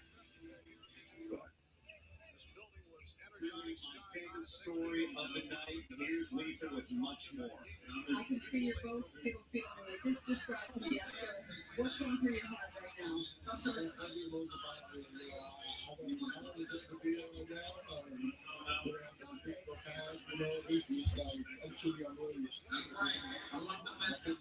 You deserve to be here. When I saw you share we all saw you share a long, beautiful hug with your mother when you heard your name announced. Just what was she saying to you?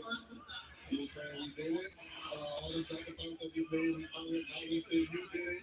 She's proud of me and she's so excited. Just 6 years ago, you said you were kind of lost. You didn't see a future for yourself. Just how did that kid get here? That kid got her because of her. She pushed a dream, forced me to go out there and step into the world and then become a man. I had no choice but to go out there and do the best I could. So I vowed every day to be a better man, be a better person, and just do the best I can for him. So everything I do. And now your mom is facing a challenge of her own, battling cancer.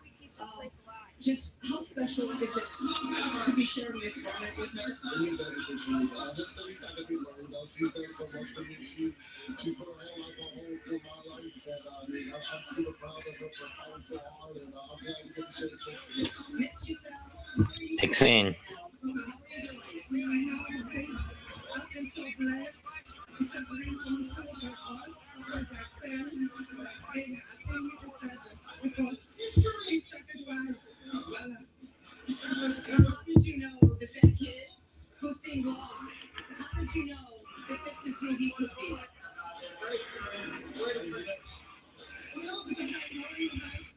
Very potential. He was an amazing kid. And I know he's going to be great. And he has a dream. It's a dream come true. He want to be NBA. He's doing it right now. You deserve to be here. We wish you nothing but the best, Ms. Giselle. And congratulations to you. Thank you. Lisa, thank you. On to the best. First, this is to your guests. They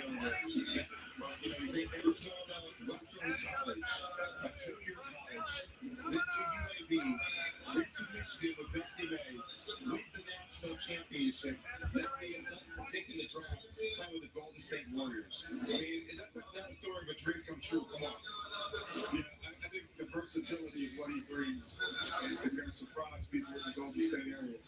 They're so used to having the superstar, obviously Steph Curry lead the franchise. But what they're going to see is someone who can play off the ball. He can do a lot of things similar on the offensive end with the ball handling and duties that Draymond Green does. He can run the show for you from the point forward position. But, he can shoot the basketball. He also gets to the rim. He's an offensive player. And before he twisted his ankle, I think in the semifinal game, he was on his That was true. of the Final Four. Big Ten Player of the Year, can shoot the three, can grab the big board, also very outgoing. And now it's Oklahoma City, one of two picks here in tonight's first round. Let's go to the commissioner. With the 12th pick in the 2026 NBA Draft, the Oklahoma City Thunder select Adai Mara from Michigan via Spain, huh? Probably to replace Chet Holmgren or Isaiah Hartenstein. I mean, Hartenstein's cap is going to be an issue. Contract is an issue since it would put Oklahoma City in the second apron. Mara, on the other hand, being a fresh one, would be a good fit. But they more likely would put him to a big four because of the fact Holmgren played like a pussy during the conference finals against San Antonio.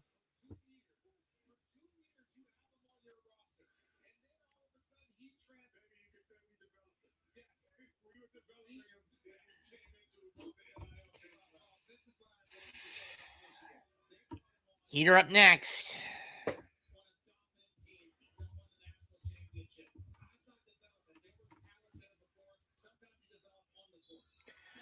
Miami got this pick by way of the trade they made late last night with the Bucks.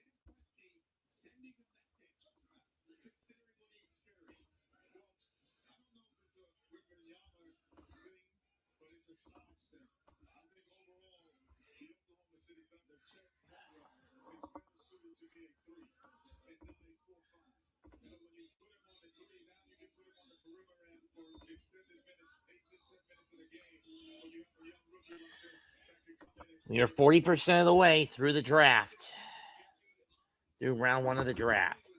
After the Heat, the Hornets will get 2 of the next 5 picks. The Thunder will get a pick on the pick at 17. Then it'll be the Raptors, the Spurs, the Pistons, the 76ers, the Hawks again, the Knicks, the Lakers, the Nuggets, the Timberwolves, which they got in a trade with the Nets to send Julius Randle over to Brooklyn, the Cavaliers, and then the Magic.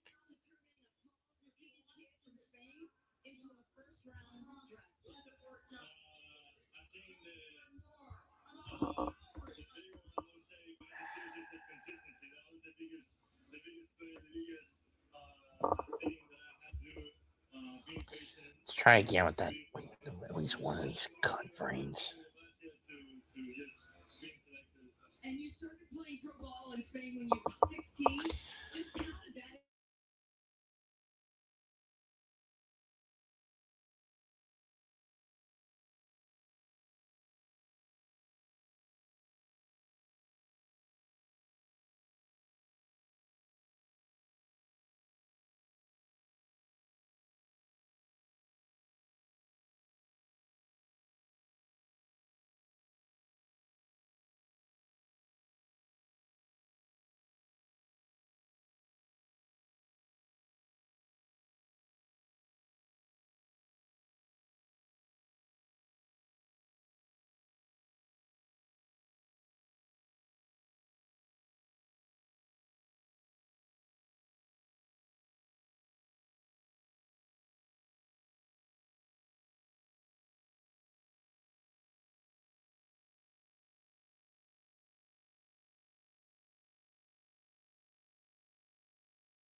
Pat's doing his with the other guys.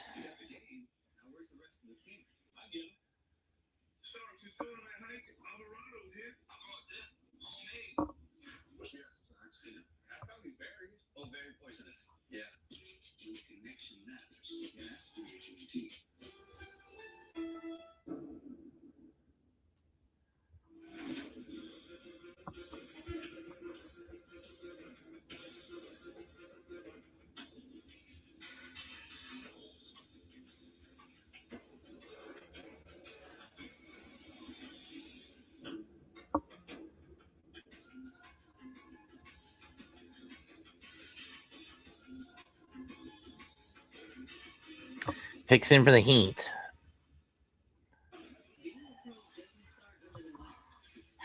I wonder if Lou will be willing to help.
And that is Earl the Pearl Floyd. Oscar Robinson. One of the greatest big point guards to ever play the game of basketball. And of course, champion throughout the 60s and the 70s, including one with the Bucks in 71. So the question is, who are the Heat going to pick at pick 13? Again, this was given by trade via the Bucks to get Giannis Antetokounmpo and Bobby Portis in exchange for basically getting rid of depth in the form of Tyler Hero, Javier Jaquez, Khalil Ware, 3 first-round draft picks.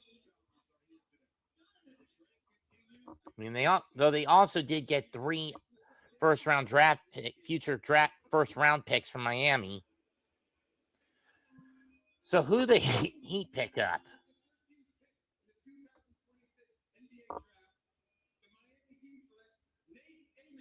Nate Ament from Tennessee. Okay, interesting. They are going to need extra help off the bench. Question is, how good is he defend on offense and defense? Maybe I should pester awful coaching to join me. Not that. Granted, I don't have a flattering opinion of him. Granted, he knows full well my opinion of him is less than flattering.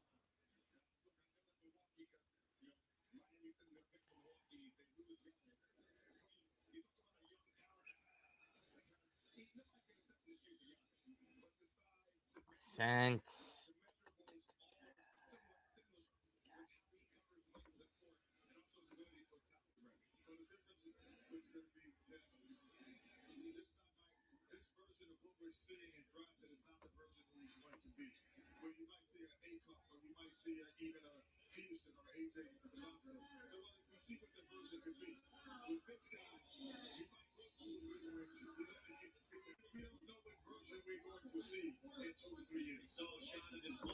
Pose to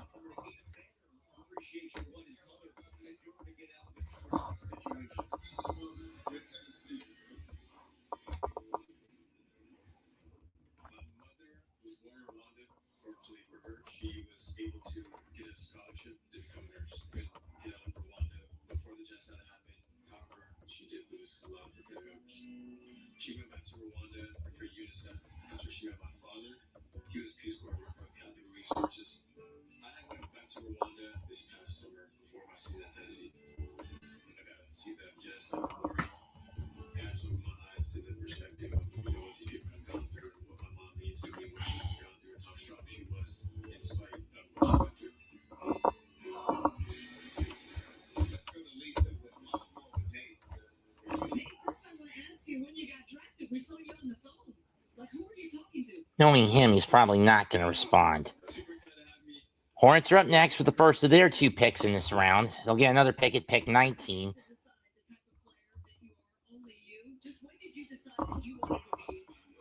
So let's see who Buzz City will have in their first pick.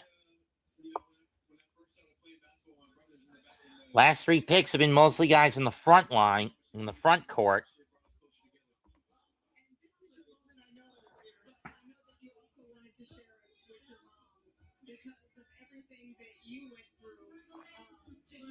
Journey from Rwanda to the United States. Just what has your mom taught you about, what was going to be necessary to achieve something like this?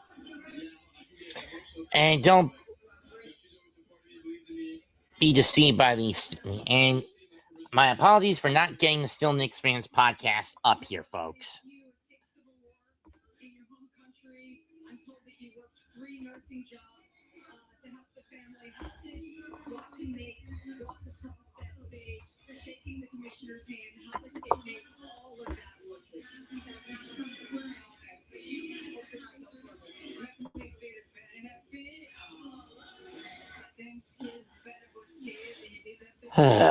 We're a minute and a half out.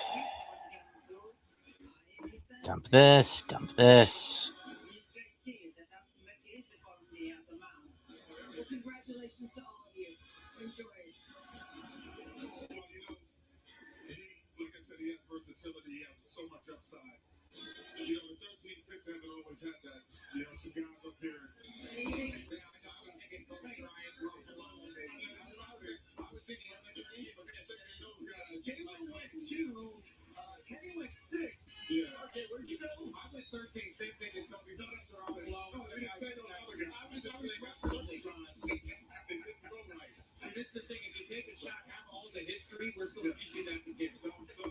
Is this the not?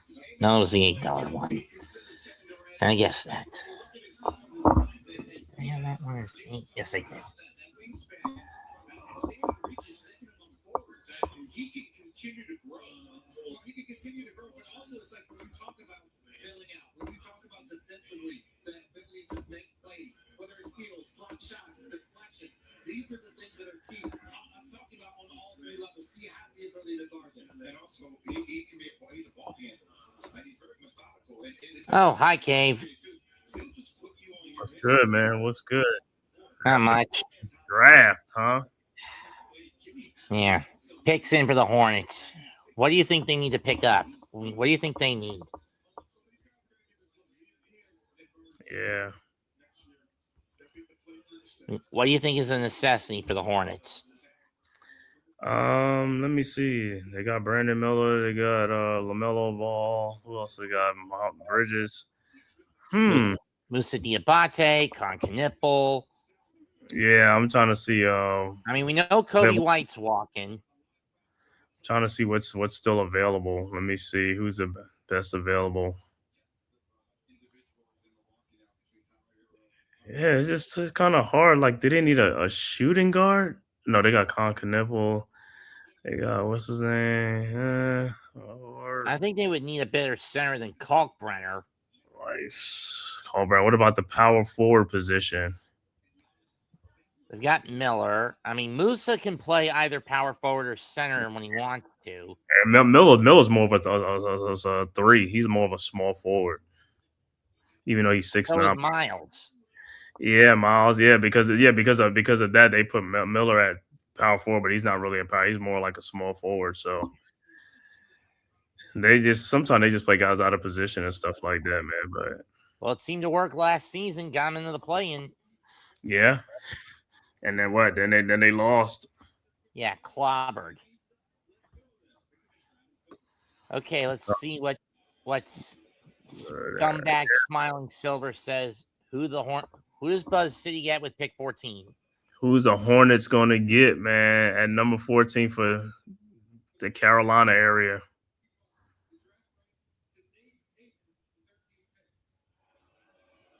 So Emmett goes to the Bucks. So I mean, they're going to need depth now if they don't have Giannis. And Charlotte chooses Hannes Steinbach. Have you heard of this kid? Who?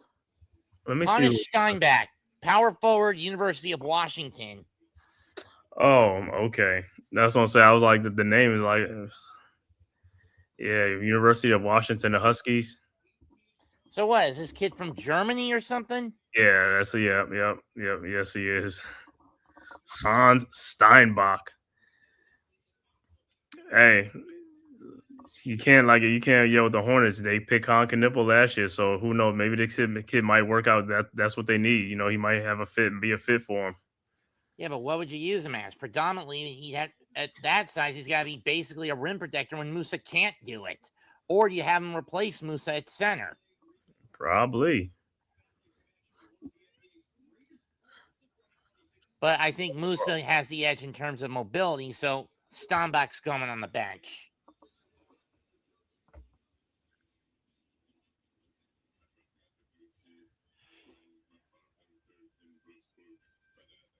His father, Burkhardt, was a teammate of Dirk's on the German national teams. Interesting. Heinz Steinbach. I thought what's name was supposed to be on here with you. You remember Uncle Ron from Still Knicks Podcast? Yeah. Well, apparently, his Twitter account has been shut down for I don't know how long, so I can't get in contact with him. And he's probably at a draft watch party. Even though he said... Wow. When did it get shut down? I don't know. I've tried contacting him through, but the account doesn't exist. Oh, man, because I remember you was on the show last night, because you remember you was on the show, and I think you talked to him or something on the show or something like that. And he said he was probably going to, he said he may, you know, if he's up to it. It was something he said, I don't know if he was busy or not, you know. Seems like he was effing busy. Yeah, because after the show, he did Freezies. Yeah, it'd be like, or sometimes they could go watch the draft at a bar. Probably would be the case. Let's see who the Bulls pick with their second pick in this round. I forgot the Bulls got. There's a couple teams that got. Even OKC got multiple picks. Yeah, Charlotte's got 2 picks. Memphis has got 2. OKC's got 2. Atlanta's got 2.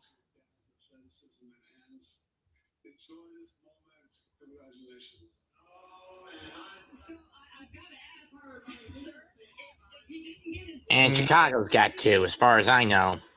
Yep. Oh, and Dallas has 2. I forgot about the Mavericks. But they'll be the last team to pick, which I find a little stupid. Dirk is happy for Steinbach.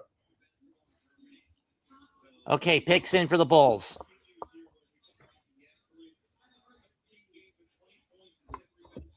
I am just praying that Leon Rose does not trade away our pick again. Well, I mean, if he does, that means it's like, to save money, because we need money though. Salary But cap. you know how frustrated I've been getting with him trading those picks away year after year after year. But guess what it turned into? It turns into a championship, so I can't be mad. Can't be mad. That's the ultimate. What happens in 2 or 3 goal, right? It's to win a championship. I know, but answer me this, Cave. In 2 or 3 years, when the core can't be afforded to be kept around because of financial issues with contracts, and everything goes downhill again, will we have any first-round picks for the foreseeable future? No, because we gave most of them away to get Mikal. No, but you gotta look at it. Okay, but if he starts trading away some first-round picks to get future picks, that's a good thing, because if we don't need the pick right now and just waste it, we might as well get future picks, so that way when the time comes, some when the core starts leaving, we'll have our own picks. So that's what you want to do, because what's the sense of getting a first-round pick if they're not really going to play?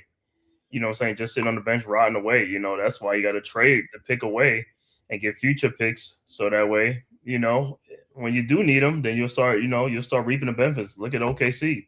They got multiple first round picks from other years, and now look at it, they got 2 first rounds this year, and that's how it happens. So we got to recoup them picks back by trading away these picks if we're not going to use them. I mean, you can look at it that way.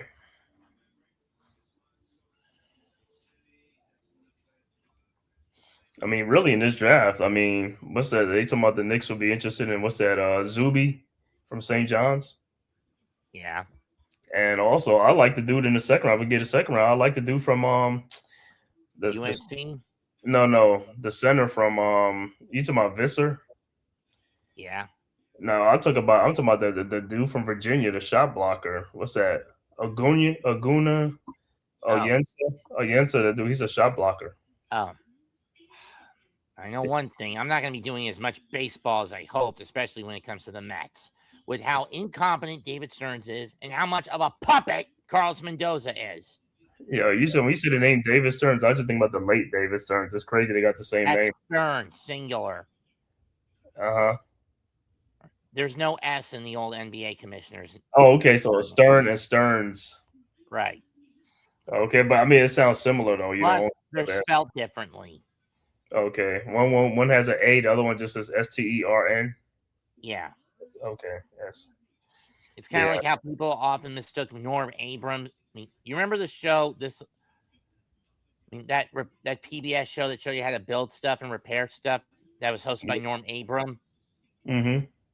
How a lot of people thought it was Norm Abrams, and at times you'd have to correct them and say it's Norm Abrams. Get rid of the S. Right.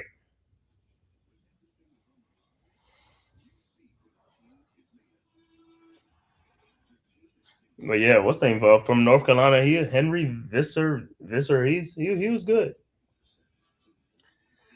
I think he's from Germany. Henry Visser. I thought it was pronounced Visser, which meant France. Huh?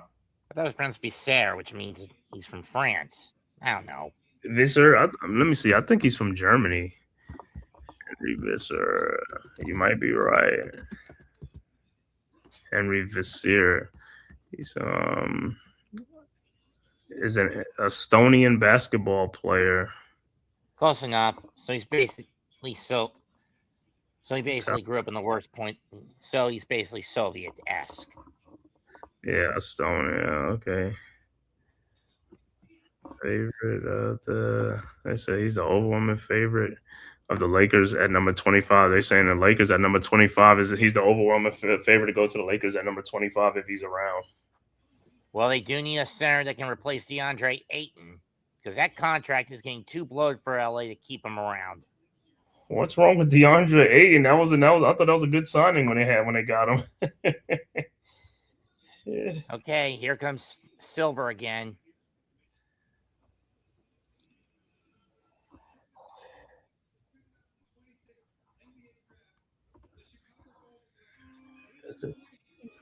Dalen Sweeney. Oh, they picked Dalen Sweeney from Texas. Okay, that's a good pick.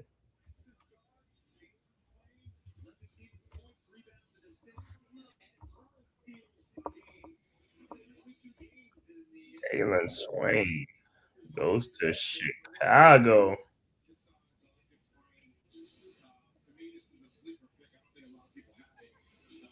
So what are his upsides? I mean, I know this is something I should be asking Coach Eddie, not you, but since he's more focused on college basketball than you are, no offense. Oh yeah, I watch college basketball too. You know, I'm a Duke fan, so I watch college basketball. Dalen Sweeney, you know, is scoring for Texas and stuff like that, man. See, that's what the Bulls need. The Bulls need more scorers and stuff like that. So I mean, with Caleb, especially since in the last deadline you got rid of Aya DeSumo, you shipped out Kobe White.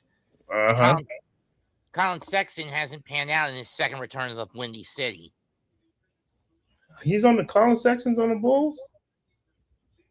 I forgot is he on the Bulls? Neither the Bulls or the Nets he's back on. Let me double check. No, he's not on the. No, he's not on the Nets. Colin Sexton, I know he was on the Jazz, and then after that, well, you might be right. He might be on the Bulls. He's on the Bulls again. Oh, Colin Sexton, the kid from Georgia. He's from Georgia. No, this is his first time on the Bulls. Never mind. Yeah, it's his first time on the Bulls because he was with the Cavs. He was part of that trade that sent Ousmane Dieng, 3 second-round draft picks. I mean, they landed the Bulls. Ousmane Dieng himself and 3 second-round picks in exchange for Kobe White to Charlotte and Mike Conley Jr. to Minnesota, I think. Mm-hmm. Or Memphis, excuse me, Memphis. He was on the Cleveland. He was on Cleveland. He's in Minnesota. Yeah, he was on Cleveland, and they shipped him in a Donovan Mitchell trade to Utah with him and Lauri Markkanen there. Then after that, I guess he bounced around. Jazz must have shipped him off somewhere else because I think was he on the Hornets? He was, and then they shipped him out to Chicago. Right. And because of that, getting White was basically considered a steal where Chicago got fleeced because they were stupidly blowing it up to a rebuild because at this point, is DeRozan still with the Bulls? No. I think he's on the Kings. Oh. Yeah. He left the Bulls. Him and at this point, Chicago may be ready for year 2 or 3 of the tank. And at that point, they're going to get penalized after this season. Well, this is the last year of the tank right now at this draft, so no more. The year coming up is going to be can't tank no more because it goes into effect this season. Or at least you can't tank 3 years in a row, right? Yeah. Kenny Smith, Michael Jordan, Vince Carter, Grant Hill, Jay Williams, Jason Tatum, Cooper Flagg. Caleb Wilson and Cameron Boozer in this year's draft. How often do we see either a Tar Heel or a Blue Devil get drafted in the NBA? Well, recently it's just been the Blue Devils, not too much Carolina, but I mean Caleb Wilson is a special player, man. So that's a good thing, especially a lottery pick. We used to see that a lot in the past, but now it's like it's becoming far and few in between. You think that Chicago tries to build around Wilson? Oh yeah. Yeah, Caleb Wilson's amazing. He's going to be their number one franchise player, man. They're gonna build around him. I mean, they'll try to do the same thing to him they did to Michael Jordan. Problem is, Jordan was a lot smaller and a lot more versatile. Mm-hmm. And the game was different, so the game is a lot different now. So and they'll put some more, try to get some shooters around and get some scores because the NBA is about shooting and scoring. At least hockey is still about grit and toughness. Right. And speaking of which, isn't the NHL draft next week? I think so, because I just seen something where some team traded the number 16 pick. I forgot who it was in the hockey. I think I just seen that today. I know that the Panthers got Brady Tkachuk. Reunite him with his brother. One trade.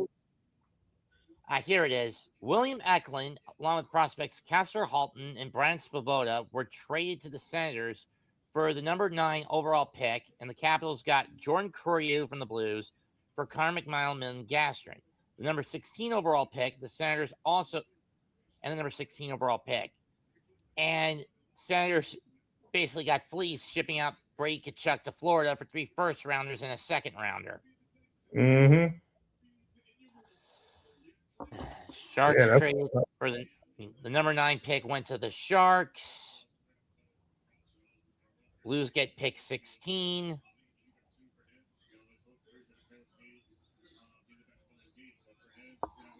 And I mean, I really like how the NHL does their draft with the lottery, where it has to be combinations, not just one ball that determines who gets the pick. Right. I wish the NFL could do that and get away from just going by records. I wish the NBA would do it that way. But the NBA already do the lottery system. I mean, doing it through combinations of numbers, doing it through various lottery combinations, not through just one ball, is what I'm getting at. I wish the NBA would bring back showing it in front of everybody, being transparent, and let everybody see the envelopes being picked out. Okay, pick 16 is in for Memphis, and they choose Bennett Stritz, guard, Iowa. Okay. Iowa. And then the Grizzlies, I mean the OKC is up next. Oh my God, OKC is back up again. Oh, and Charlotte is right after that too. Charlotte. Okay, so Charlotte got. Personally, I could see why Memphis would need to take this pick. There's no way to get rid of John Morant unless you can throw him in the Hooskow and terminate the contract. You think they won't be able to trade John Morant? I don't think so. I mean, he's demanding too much. His publicity stunts are doing Memphis more harm than good. Mm-hmm. And his personality is so toxic, it's permeating throughout the locker room from the intel I've gathered, which has left the team in complete and utter chaos. Mm-hmm. Who's the GM of the Grizzlies right now? Yeah, well, I don't even remember who's the GM because I know that's Kleiman. He's the one that fired what's his name, right? Taylor Jenkins. And who is the coach of the Grizzlies now? I think it's let me see. Grizzlies head coach Tomas Iliasalo. Oh, somebody. He was hired last year. Yep.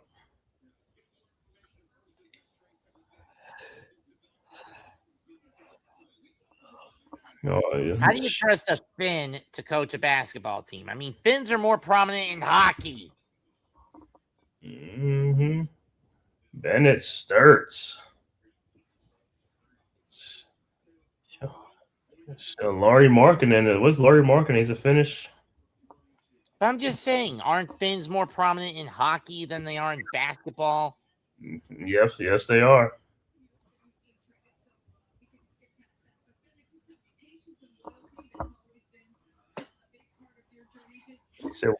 So who's up next? OKC's up, and then Charlotte is back on. What's Charlotte's going to do again?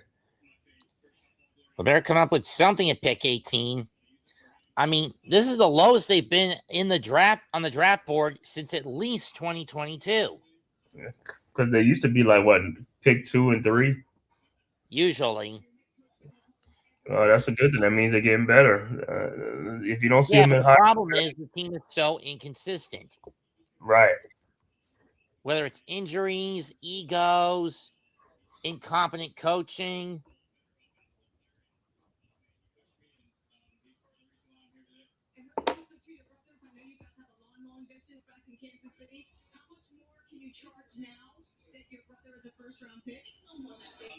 This is crazy, man. Let me see. Let me go on Knicks Twitter and see what the Knicks are talking about. If they're going to trade this pick, they probably see or that guy might be still there. Young Brunson. Well, we're a little more than halfway through this round.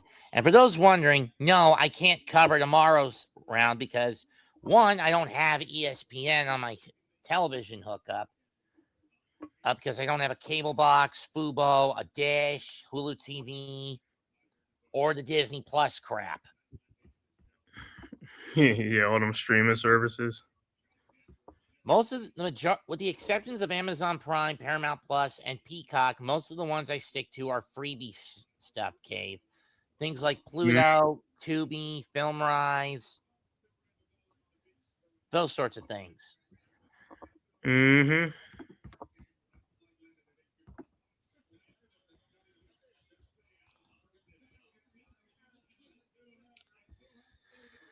$40 until the pick comes in. If you let the clock run out, do you forfeit the pick or no?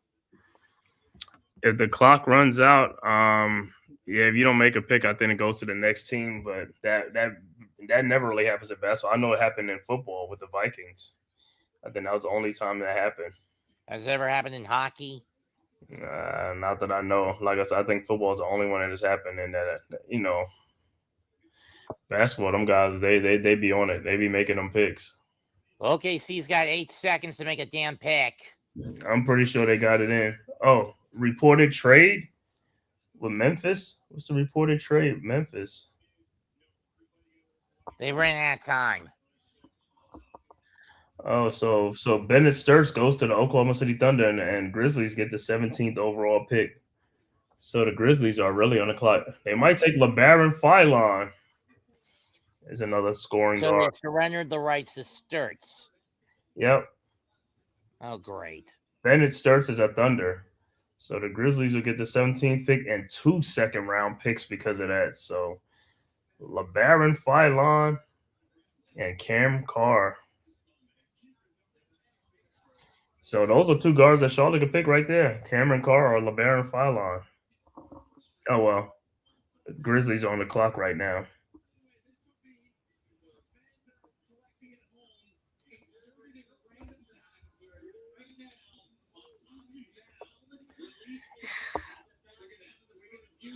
Do you think we'll win the title again with Brown at the helm? Yeah, why not? I mean, we already won with Brown. So I'm more under the suspicion of no when you consider, 1, Adam Silver's obsession with parity, and 2, the pattern that's developed over the last 4 Eastern Conference Finals, where the loser of the previous year wins the conference final the next year. Mm-hmm.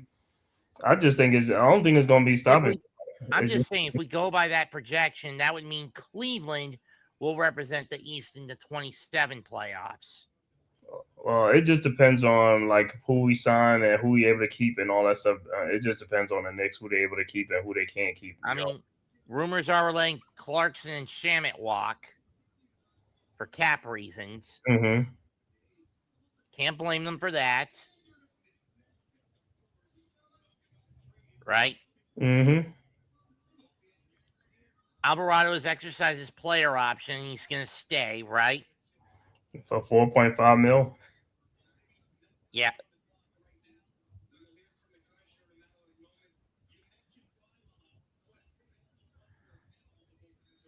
The front 5 plus Deuce are locked down for the next 2 years at minimum, right? Mm-hmm. You said Deuce what? The front 5 plus McBride are locked down for the next 2 years at minimum, right? No, I think McBride, this is his last year coming up. This is his last year. So he's just a Ibuka Okori from Stanford. Okay, that's a good pick. He going to Memphis.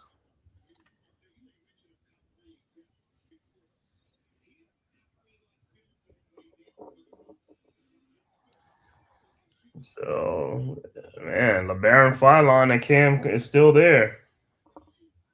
So what does Okori bring to the table? Corey guard. That's what I'm saying. It's like, yeah, he's one of those guys. They say he almost like a Jalen Brunson type player. That's what they're saying about him.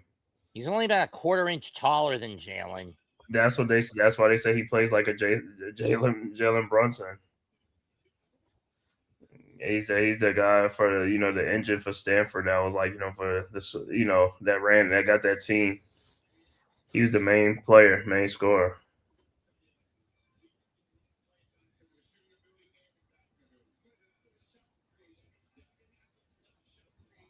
So he's like his footwork. He got some good footworks.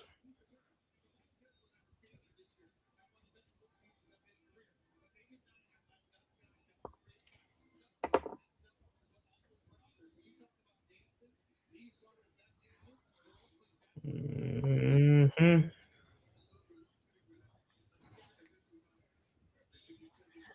You see him? See some highlights and stuff like that. I mean, he can shoot the ball, but he's like his footwork too is like it's good.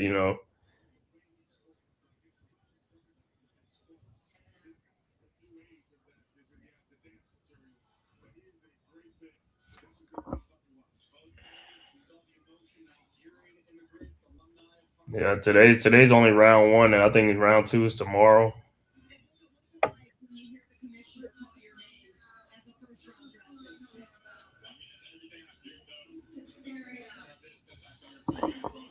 Okay, let's see what Charlotte's got with their final pick of the night. Better pick LeBaron Fylon or Cam Carr. Or what's that? Kareem Lopez is a forward, Sanat is a forward, and Christian Anderson is a guard. But LeBaron Fylon's a good scoring guard, man. Looks like Soto threw his back out tonight. Juan Soto. Mm-hmm. Here's a photo of him basically with a back brace on him. He got a back brace on. How does he throw his back out? What was he doing? I don't know what happened, but at some point in either the second to fifth inning, he basically ended up throwing his back out.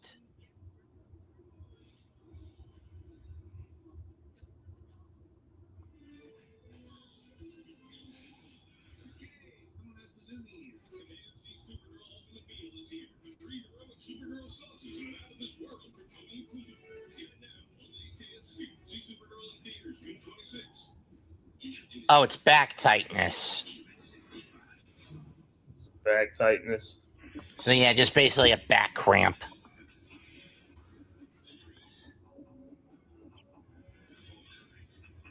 Nothing too personal, maybe a day-to-day at worst. And so it's been a tough season, huh? When you have a manager who is an incompetent mess, brings back a pitcher who has a lumbar infection instead of doing the right thing and shutting him down.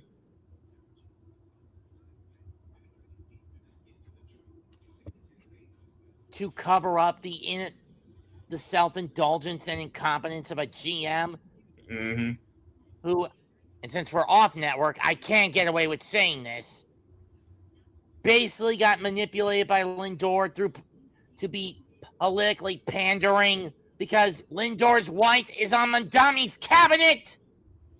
Oh, she is Francisco Lindor. Which is the main reason Nimmo, Alonso, Diaz, and McNeil all flew the coop.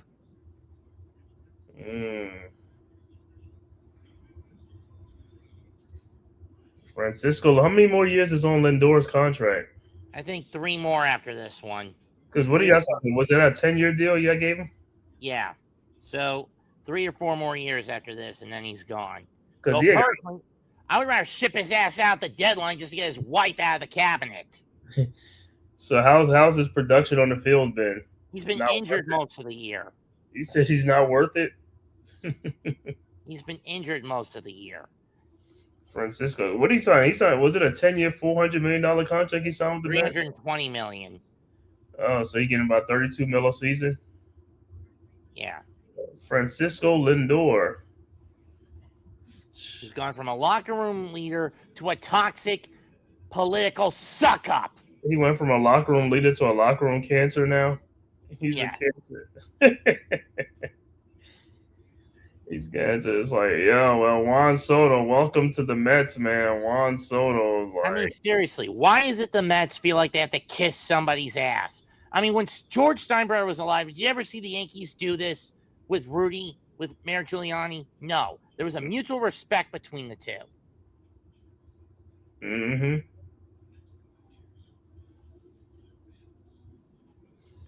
Mets, I'll be right back. Be right back.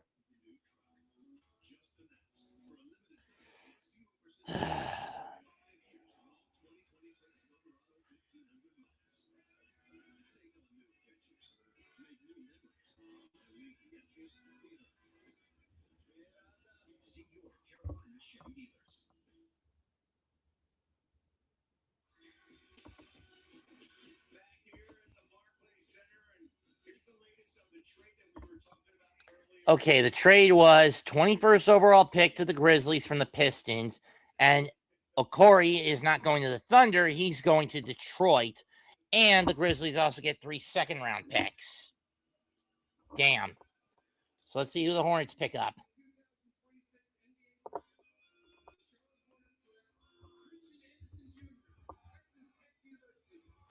Christian Anderson Jr., huh?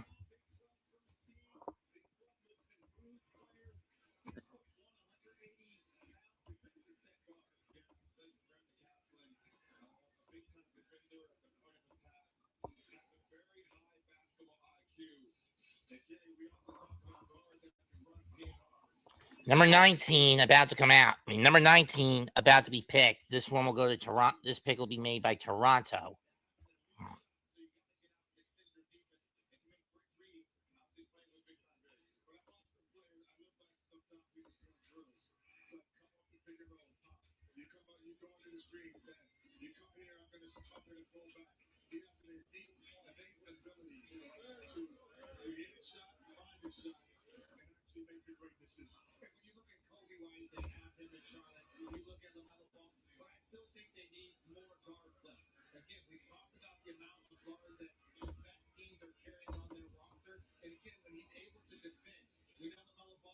His father played basketball in Europe.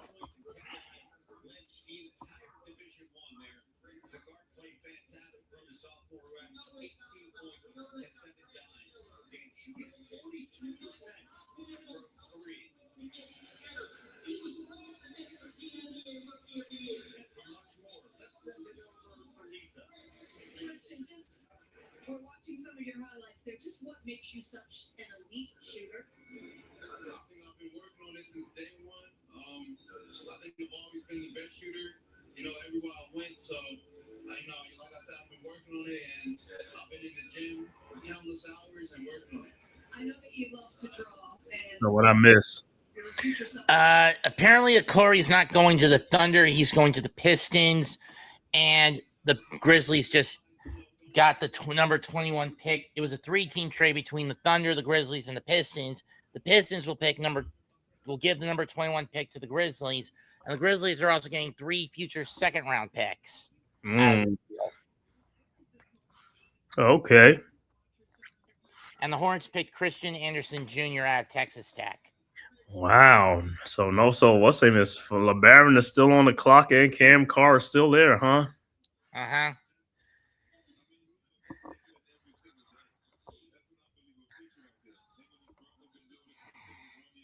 So who's up now? Toronto is on the clock. Well, I have a feeling they're going to trade because they're letting that clock get chewed up. Sometimes they be on the clock because other teams be trying to make trade proposals and they got to be like, yeah, we're going to take it. No, we're not going to take it. They're listening to trade offers. Well, the Knicks will be up in about 5 more picks if they don't trade.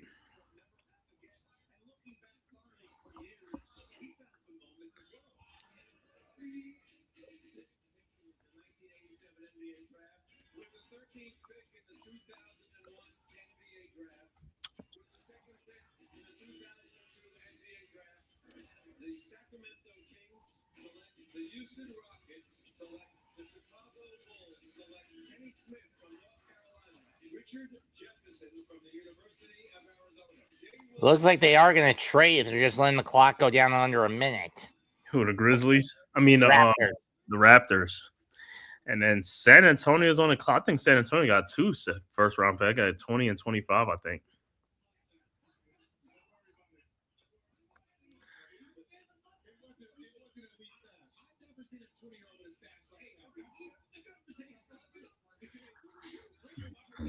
Let's see what the Raptors going to do. We got less than a minute left on the clock.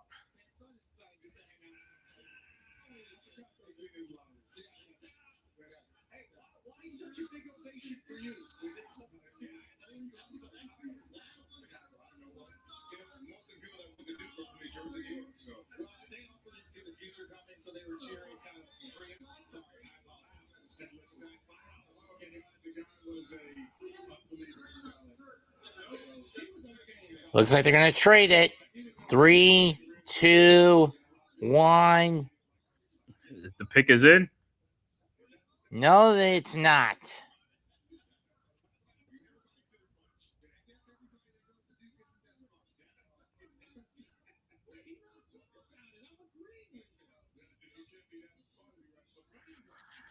So, well, they're gonna have to pick.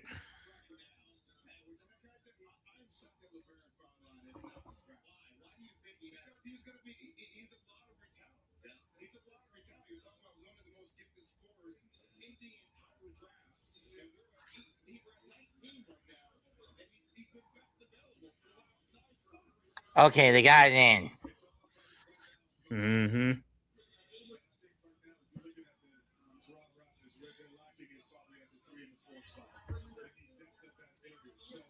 Let's see who they gonna pick. There's Landon LeBron Philon Jr. from Alabama.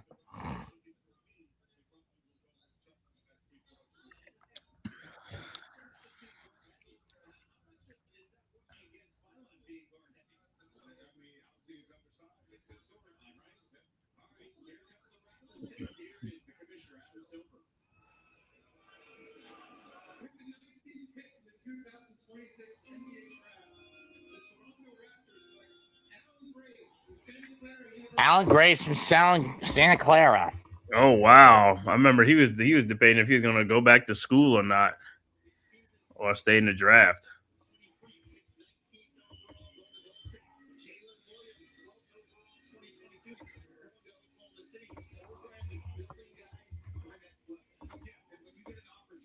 Wow.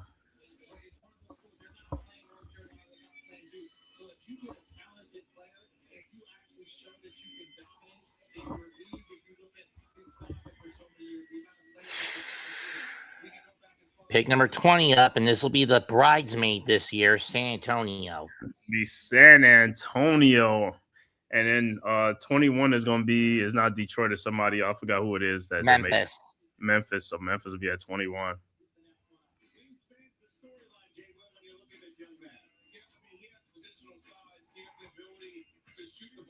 I mean, this is a good pickup for Toronto. They need a good shooting big. Scotty Barnes can only do so much. Same thing with RJ Barrett and Emmanuel Quickly, though Barrett's not really a shooting big. Mm-hmm. You talking about Brandon Ingram and them guys? I mean, forward. Yeah.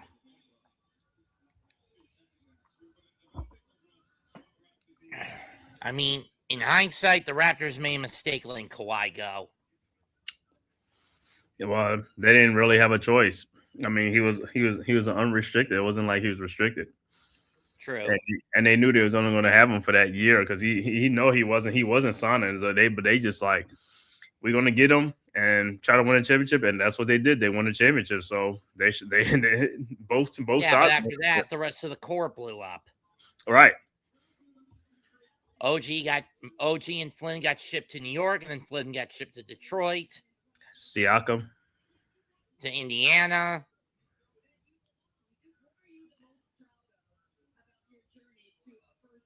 Who else was part of that 2019 champion core for the Raptors? Van Fleet. Van Fleet. I think he signed with Houston. I think he just signed with Houston. He did. Yeah, it was Van Fleet. And I think Kyle Lowry on that team. I think Lowry was on that team. It doesn't look like it. Chris Buescher, I don't know where he is now. Yeah, I don't know. Jeremy Lin hung it up. DeLon Wright. Mm-hmm. Jonas Valanciunas, who's now in New Orleans, suffering. Jonas Valanciunas. Jonas Valanciunas. Lorenzo Brown, Marc Gasol, Danny Green, Serge, who's now as a running his own catering business. The Spurs are up, and who are they going to pick? Dan. The Spurs got a bunch of guards. I don't know. They can't pick LeBaron Philon or and can Lowry was on. You said what? This team in 2018, 2019. Norman Powell was also part of that team. Oh yeah, Norman Powell was part of that.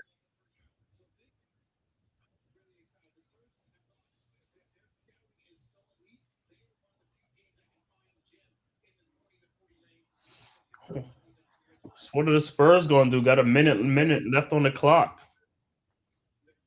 Got me. And my point is, what ultimately did the Spurs in this year in the final? Ultimately, was a combination of being overtaxed because they played series that increased in increment game length in increments. Well, they don't have no forward. Mitch Johnson being rigid in his play style, putting Fox in over Harper when Harper was clearly the better point guard. I think with them they got to get some forwards. They don't have no forwards. That's their problem. That and finally over reliance on Wemby, which got to Wemby's head. When you look at how the finals played out, it was basically Mike Brown taking revenge for 20 years ago when he was in Cleveland and what Popovich did to him and the Cavaliers. Am I right? Yep. Kareem Lopez. Is that who the Spurs are picking? Nah, I don't know yet. But I would think they'll pick a bigger player because they got too many guards. They can't pick another guard. And too many small forwards trying to play the 4 spot.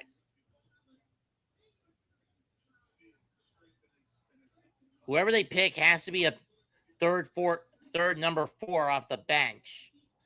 Because because while you could do that with Luke Cornett, you can't say the same for Keldon Johnson, even if he is a Sody or a Smody. Mm-hmm. Even if he won this year's Smody Award.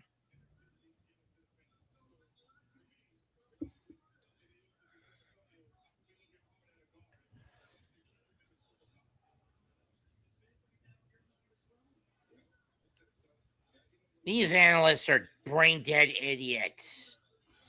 Mm-hmm. Saying a guard would be the best fit for San Antonio. No, they need a fucking big forward. Yeah, they got too many guards.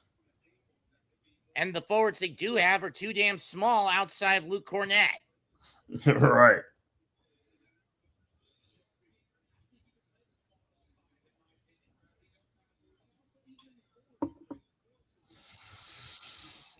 We'll see what the Spurs going to do. Then after that, it's the Grizzlies are up.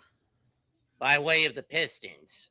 And then after that, I think it's the 76ers. Yeah, it's the Sixers. And then the Knicks. It could be Chris Sinnock, Jr., Houston 4. It could be Chris Sinnock.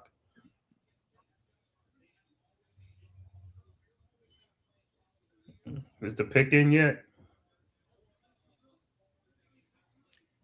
Don't know when Silver's coming out.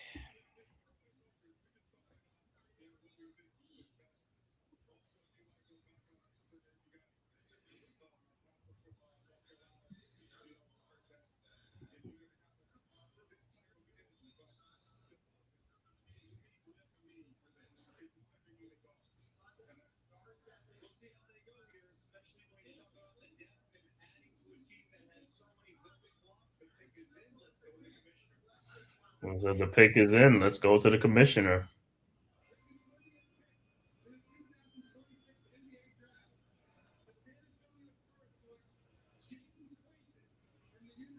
Jane Quaintance from Kentucky. It's a forward. Hey, hallelujah. They got a forward, huh? Question is, how big is this kid? Right. Okay, 6'9". That's fine. That's fine.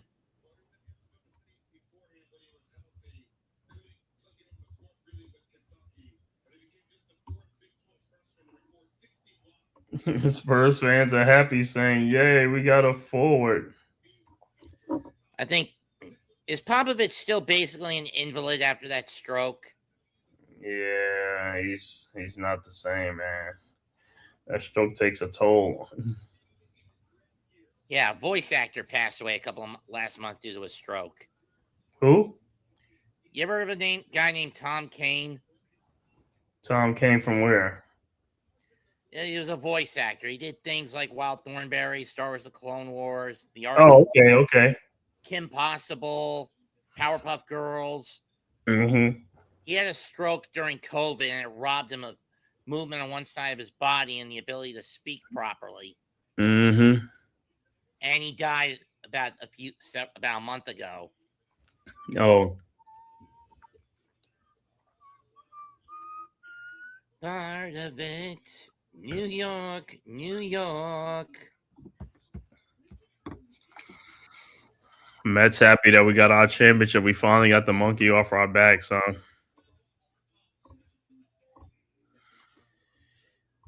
I mean, between Thibodeau and Brown, it boiled down to offensive intelligence. Tibbs would always be defeated because he kept running the front five until the wheels fell off due to his own ego and stubbornness and over-reliance on defense. Brown, on the other hand, was consistently more tactically flexible, pragmatic, and more of a go-along, get-along kind of guy that would be willing to connect with his players on a level that wasn't like fight for survival every damn game. Right. And considering that Thibodeau just got put in his place, I don't think he'll ever get a coaching job ever again. Yeah, because I've seen all these jobs come and go. Like, Tibbs ain't getting them. They're going to other coaches. Hell, you got a lot of assistant coaches getting jobs. And even if he does get a job, it won't be until the 28-29 season when the Supersonics are brought back. Or worst case scenario, he's stuck with what I think, and this is just my theory on what the Vegas team is going to be called. He'll be stuck on the Blackjacks. I think they should be called the Las Vegas Gamblers. I still say Blackjacks is a little more appropriate. Mm-hmm. I don't think he's going to get a job in 2029. He's going to be much older. So if he don't get it now, he ain't getting one. Like when he gets like 70 years old, they're not going to do that. His time is now. He better get it now. If he can't get it now, he might as well just retire and be done. I mean, he'll always be the Wile E. Coyote who never catches the Roadrunner because he's too overstingy on defense. Mm-hmm. He's not going to change. A leopard doesn't change his spots, right? Right. Because he did the same thing in Chicago. He did the same thing in Minnesota, and he did the same thing in New York. And I was really thinking he'd get the job in Orlando, given that that's in chaos now. But ended up with a former Mavericks assistant. Yeah, them jobs are gone. And then the Mavericks jobs just came available, and they gave it to a college coach. So Tibbs is Make done. it. Tibbs is done.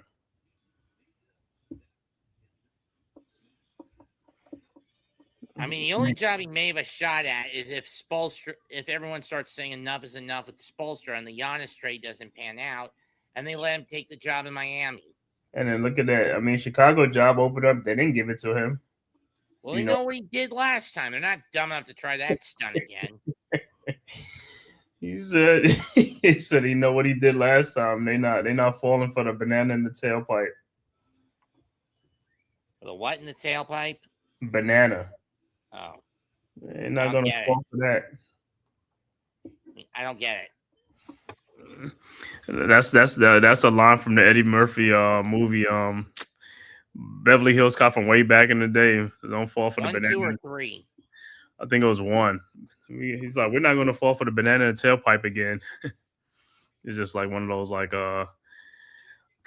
funny lines from movies from back in the past. Like, we're going to get hoodwinked. You know, we're not going to be hoodwinked again or bamboozled.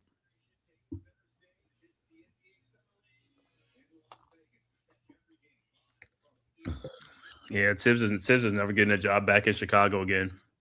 Did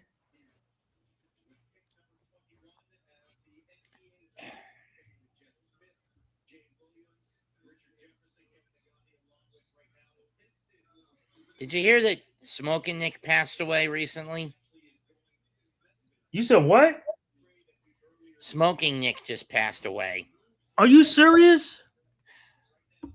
I tried calling him to see if he would want to be on there, and I got his daughter, and he said that her father had passed away recently. Oh my God! What? Oh my God! I didn't know that. How long was it? Like a week ago? Like, this is like a couple of days ago, right? Probably. She said her dad passed away. Mm-hmm. Oh man, I used to be on his show and all that stuff live. Oh my God. What? Damn, I gotta let some other guys know, man. Cause I haven't been seeing his show lately. Cause they used to come on like some years ago, but I haven't been. I know he had cut down, but he passed away. According to his daughter. Oh man. And Kareem Lopez is a Grizzly. Okay, Kareem Lopez is going to Grizzlies. By way of the Pistons.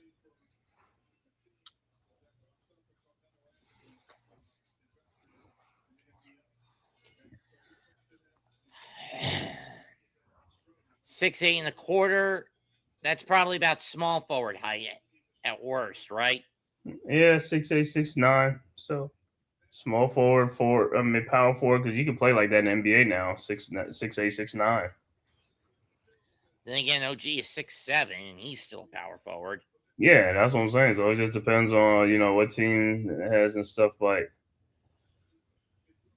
And when the team is thrown into chaos as the Grizzlies are.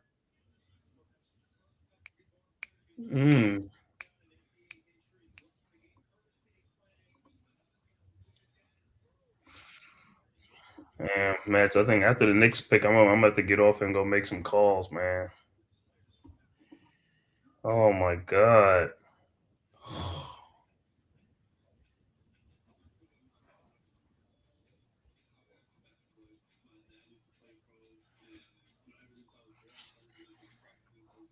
He got a Pistons hat on, but he's going to the Grizzlies.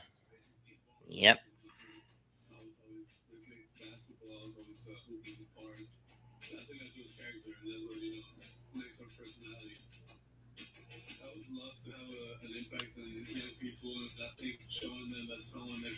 I remember because Smoking Nick, he used to be the biggest Julius Randle supporter. Oh my God.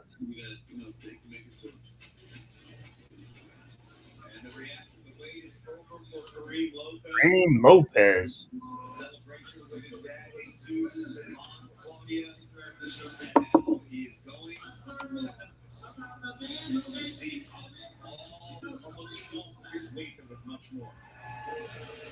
Kareem is the first Mexican-born player to be taken in the first round in NBA history. We talked about this yesterday, but what makes that special to you? What's that new jacket?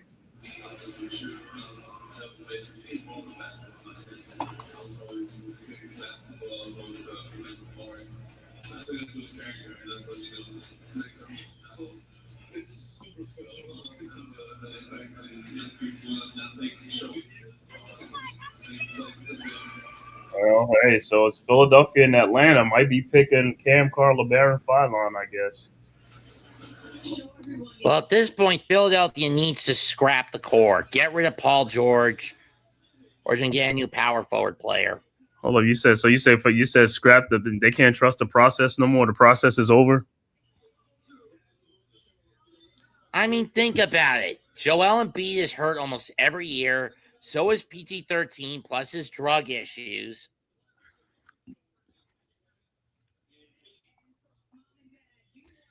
And while Maxey and Edgecombe are a quality backcourt duo, you still need someone on the front line.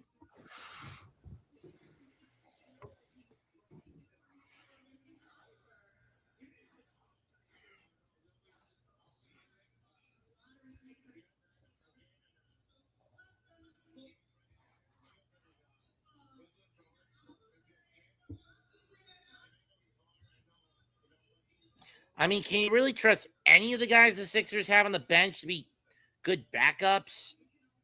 Mm-hmm. 76ers, Hawks. I mean, they're probably going to cut Quentin Grimes, who's asking too much for what lack of quality he has as a player. Quentin Grimes he wants 25 mil.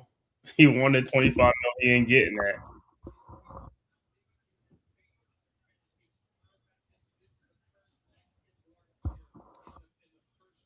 Only other Mexican-born player, Eduardo Navajada from 2000.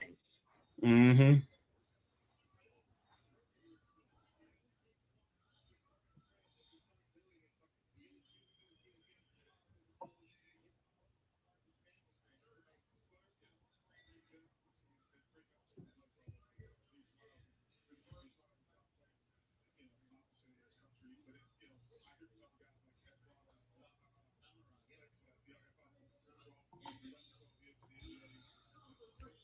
Isaiah Evans from Duke, Zuby Ejiofor from St. John's, Cam Carr. Yeah, there's still some players right there, man. Zuby Ejiofor from St. John's. That's a dude that had gone to the Knicks.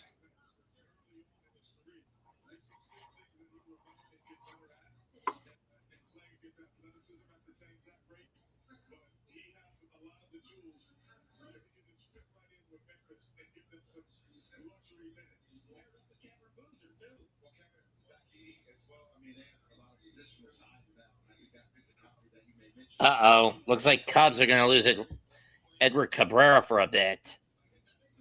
Oh, he's injured.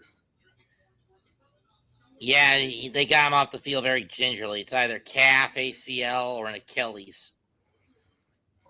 I'm guessing calf since he could still move. He could still walk, but he couldn't really put much weight on his leg. I said, what the Sixers going to do?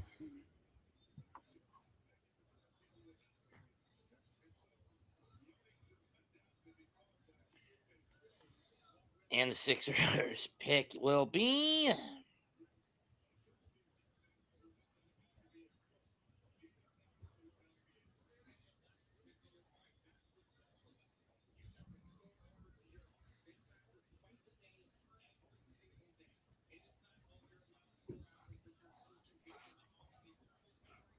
Is the pick in? It is.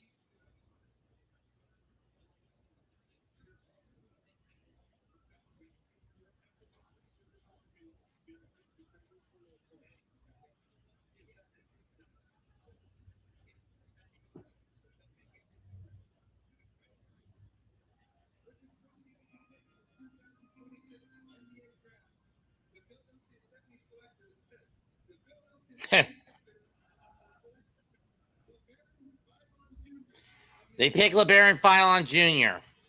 Wow. Okay, good pick for Philadelphia, man. I'm surprised he fell this far down on the draft board. I know LeBaron Philon, another guard, scoring guard. I still say they need a power forward.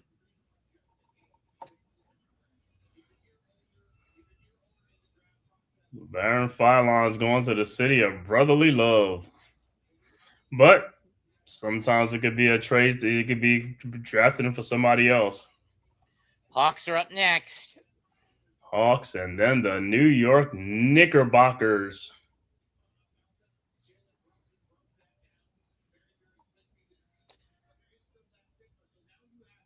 6'2.5", so he's only a bit taller than Brunson by an inch and a half. Mm-hmm.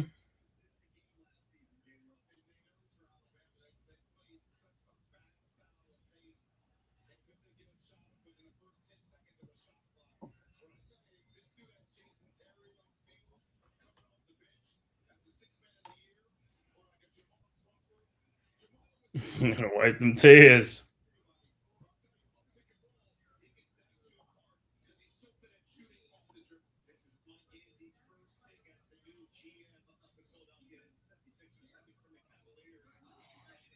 LeBaron Philon.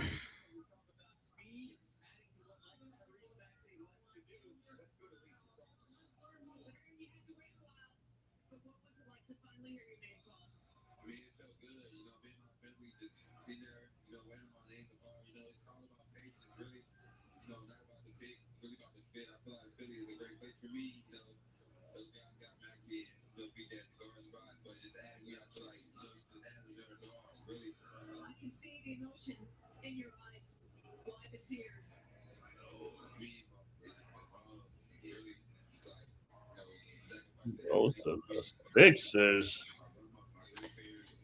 Cabe, have you ever heard of a place in Baltimore called Royal Farms World Famous Chicken? Yeah. And Royal Farms is like Wawa. That's like the competition Wawa. But it's a giant chicken chain, right? Eh, Or a small chicken chain stationed throughout Virginia. Royal Farms. That's like a gas station with a what you call like I said, it's like a Wawa, like how Quick Trip is. Uh-huh. It's something like that. You got Quick Trip in Hi, North Carolina. Spike. Huh? Spike Lee was just shown before the commercial. Oh no, but what is it? What was in North Carolina? Which y'all got Quick Trip? No. Yes, Quick Trip and Sheets. Yeah, it's something like that. That's what Royal Farms is. Is like just like Wawa is. Wawa's up Jersey and all them other places, but Royal Farms is like they call it. Looks like there's one that just recently opened in Myrtle Beach. Royal Farms. Uh-huh. Yeah. I think everything bypasses Georgia. I don't know what it is. It comes up and then it bypasses and goes to Florida. This one actually started in Maryland. Yeah, Royal Farms, No, but I'm just talking about like it's like a lot of these up there when they come down here, it's like it bypasses Georgia and goes to Florida. You know, because Florida has a Wawa, but Georgia don't have a Wawa. I always thought Wawa was a West Coast thing. Nah, Wawa's like it's from up north. It's like either PA or Maryland. I think it's one of those. Jersey's like is one, but yeah, I like Wawa.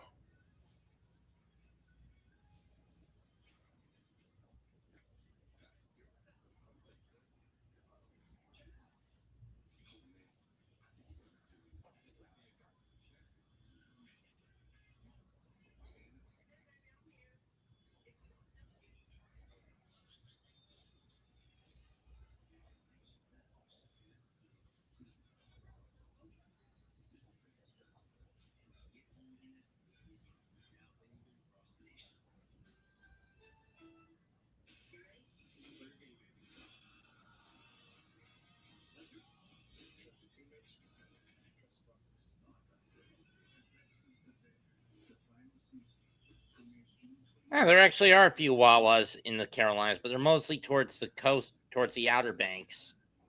Yeah, see, that's what I'm saying. But it's none in Georgia. I think I seen something that was going to open one in Georgia, but don't know whatever happened to it. But I know the reason why, because Quick Trip and them other they be against it. You know, because when they come in and they start taking over. Mm. Yeah, I so mean, that means next year, my neck of the woods is getting a Bucky's. that's good. Bucky's is good. I like Bucky's. But he said Wawa's on the Outer Banks of North Carolina. That's like Wilmington and all that, like on the coastal area. Yeah. Nags, what's that? Kingston, all that out there.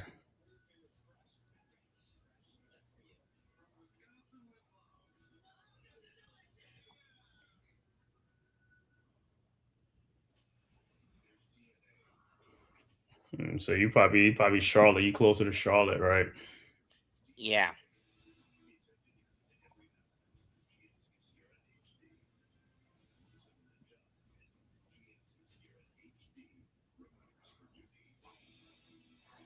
How far are you from Winston-Salem?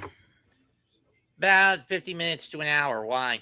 No. I'm just saying Winston because I passed by when I was just driving. I just drove up 2 times driving up north, 85 to 95. Go up. I went to the Knicks parade.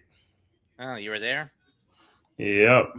I didn't get there early enough to be in where the float was, but I was, in the good spots.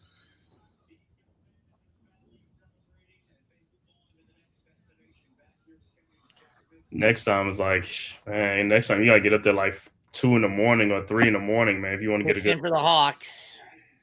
Yep. Let's see what the Hawks pick. Only 7 left after this one.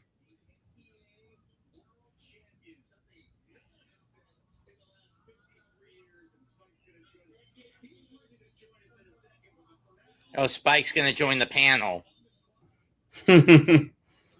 I mean, I've had each celebrity. He most deserves it, given how long he suffered. Mm-hmm.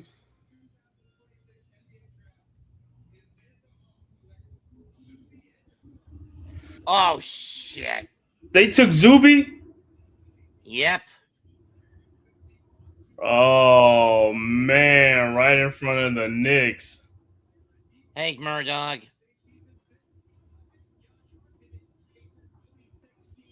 Oh, man. Heads are going to roll. Well, on to the next one then.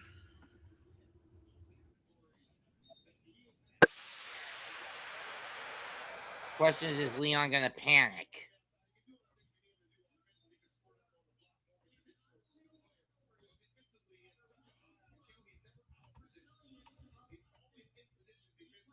Mm-hmm.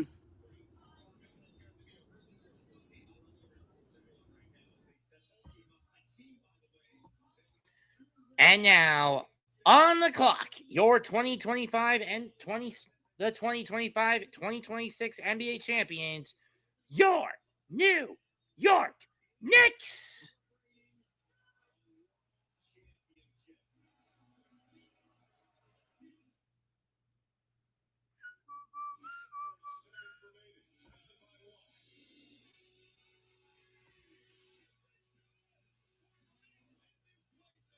I mean, I didn't call any of the games, and I know you only called about half of the games that were done, Cave. Uh-huh. That game 4 float, tipping, gave me a heart attack. He said, yeah, give you a heart attack, man, because, hey, I thought the Knicks was going to go down again. I was like, they came all the way back from 29.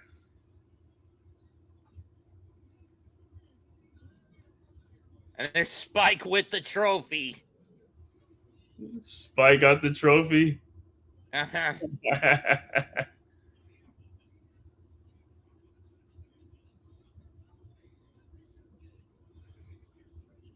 He says Spike got it. They traded it to the Lakers. Oh, they traded one spot because the Lakers is 20. Lakers right after the Knicks. Rose, you son of a bitch. No, they traded one spot back. This is what I didn't want them to do. Well, I think because Zuby got picked. I think he was going to pick Zuby, but he got picked, so they might have moved back. So, yeah, which is a panic move. Not really, because you got a board. So if you got your first guys going, then your second guy, you know, you can move back and get something else, you know. Or hey, every little bit helps. Every little bit helps when you move back because you know.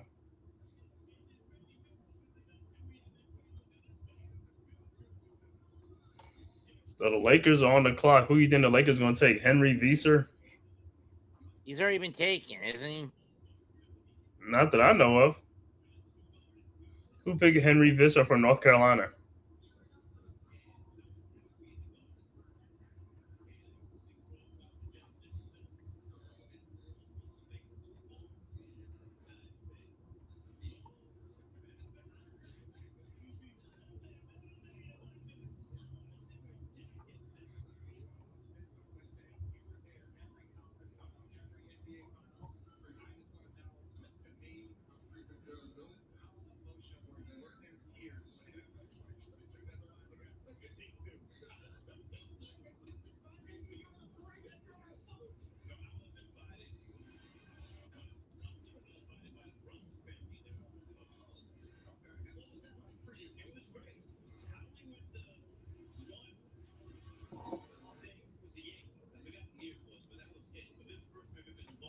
The 96 or the 09 title.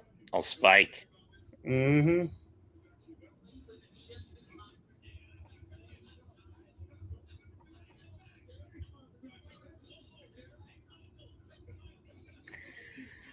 And Nick is in. Who are they shipping out to the Lakers? Who they shipping out to the Lakers?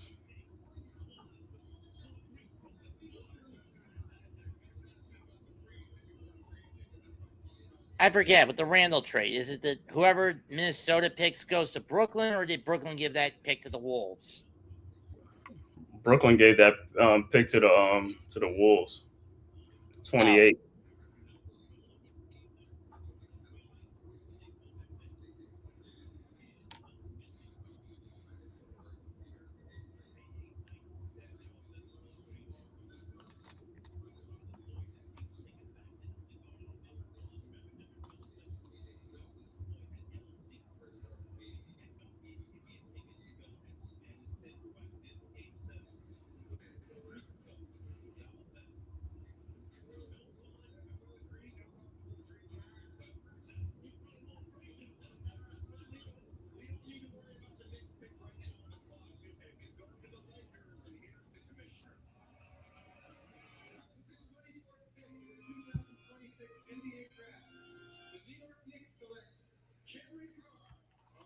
Cameron Carr from Baylor. So that's who the Lakers get, right? Yes. Mm-hmm.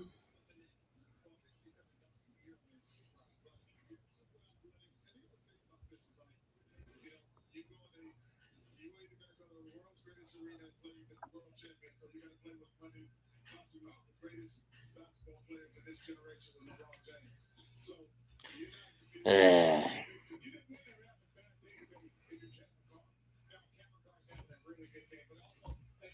I wonder if this is just basically put pressure on Bronny.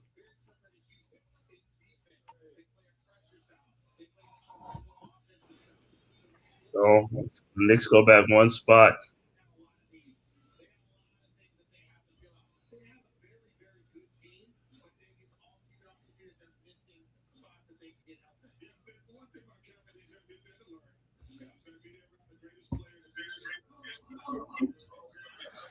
So Carr goes to the Lakers.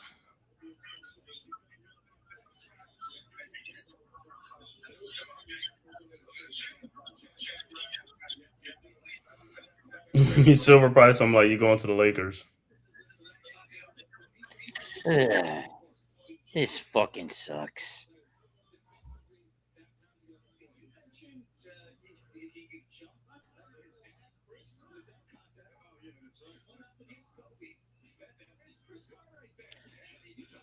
So now the longest title drought in NBA history belongs to who? Now the Knicks no longer have it. It would be Well, probably be some teams that never won before. No, actually, believe it or not, it would be the Trailblazers. Blazers won what they won in the 70s? No, wait, it would be Sacramento. Mm-hmm. A team that hasn't won it since the 50s. The Sacramento Kings were the Kansas City Kings, and they were the Rochester Royals. Rochester Royals, Cincinnati Royals. In 51, they would have been the Rochester Royals, correct? Yep. Oh, that's Chris Carr's son. I didn't even know. Okay, Cameron Carr. Who did Carr play for? T-Wolves. Oh, it was in the 90s, right? 97. Back when the Wolves were bad, and they stumbled into KG as a top 10 pick in 96. Mm-hmm. So the Knicks are up. What do you think the Knicks going to do? Is it Malik Thomas, guard from Arkansas, Koa Pete from Arizona, Isaiah Evans from Duke? Yeah, what's the trade thing? So Knicks get 25th in cash consideration. So they just get a pick for cash compensation. Right. They just move back one spot and get cash considerations. Who knows? The Knicks might be moving back again. They better not. I have been so close to wanting to put Leon under the gun for constantly doing that. But why don't you want the Knicks to move back? Who do you want? If the guy's still there, I mean, that's fine. If he's still there, the guy that they end up picking. Why not? If some teams come like, hey, we give you this, we give you this, like, yo, the Knicks need money, man. They need more money. They trying to keep Mitchell Robinson. And this pick right here is going to cost like $3 million if you know what I'm saying? So if you could get out of the first round, then you save $3 million.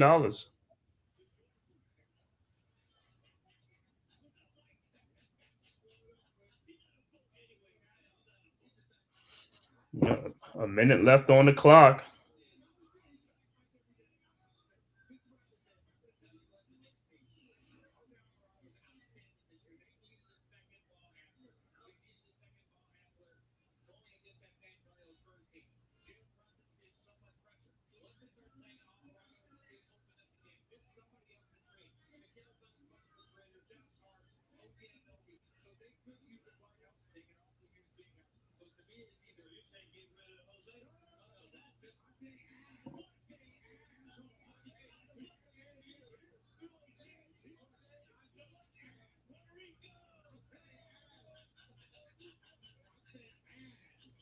Pick is in. I'm thinking.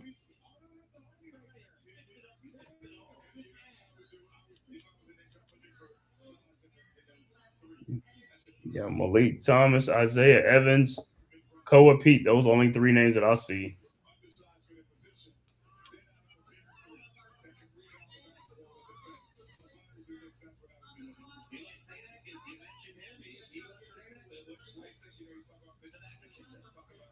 Well, who are you gonna pick for the New York Knickerbockers? Even though they make the pick, they still could trade the pick anyway.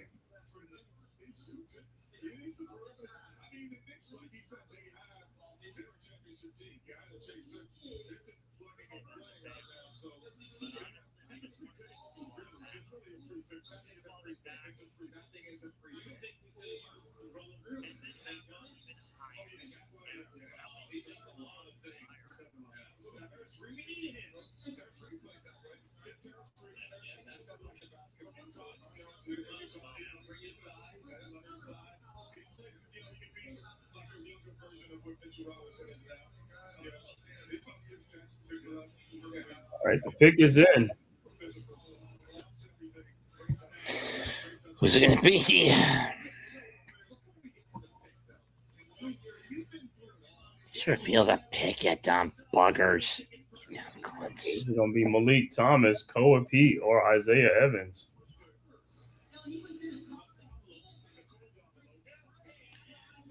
And after this, only five picks to go. Because the Knicks look like they're going to keep the pick. They're not going to move back. But you know, like a lot of times the Knicks make the pick, and then after the draft they make a trade, right? Well, I know they got a couple of picks in the second round tomorrow night. Yeah, they got the first pick. First pick in the second round, and around the sixth to last pick in the second round. Right. They got the 31st and the 55th. But I don't know if the Knicks gonna keep up.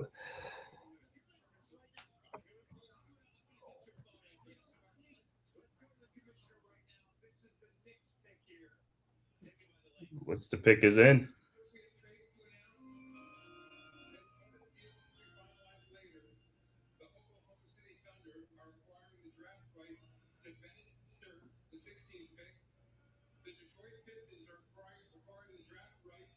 Why didn't you do this at the top of the hour? I mean, the top of those trades, dumbass. He always do it around the Knicks pick, right? I thought he was gonna say the Knicks and the Lakers trade.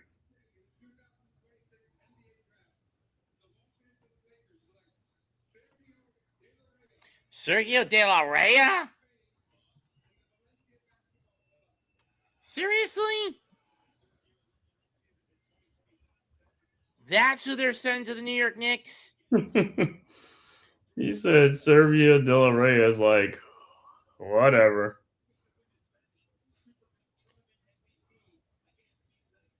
Sergio De La Rey. 4 for Spain. You gotta see the highlights of the dude. Who is the dude? Sergio De La Rey. The Knicks fans are just clapping. He's just because they know they got fleeced. Oh, he's a guard, a 6'6" guard. I think I've seen some of his highlights before. Sergio De La Rey.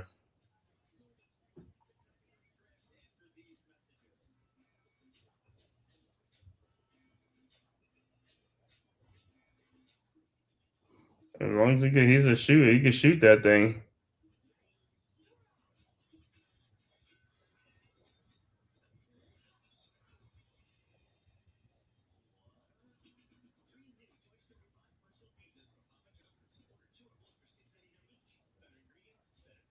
Sergio De La Rey.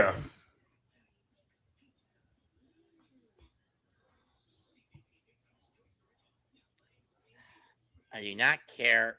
I've even heard rumors they're getting ready to do Toy Story 6 in a few years. But who wants another damn Toy Story film? I don't. Just end the damn franchise already. Mm-hmm.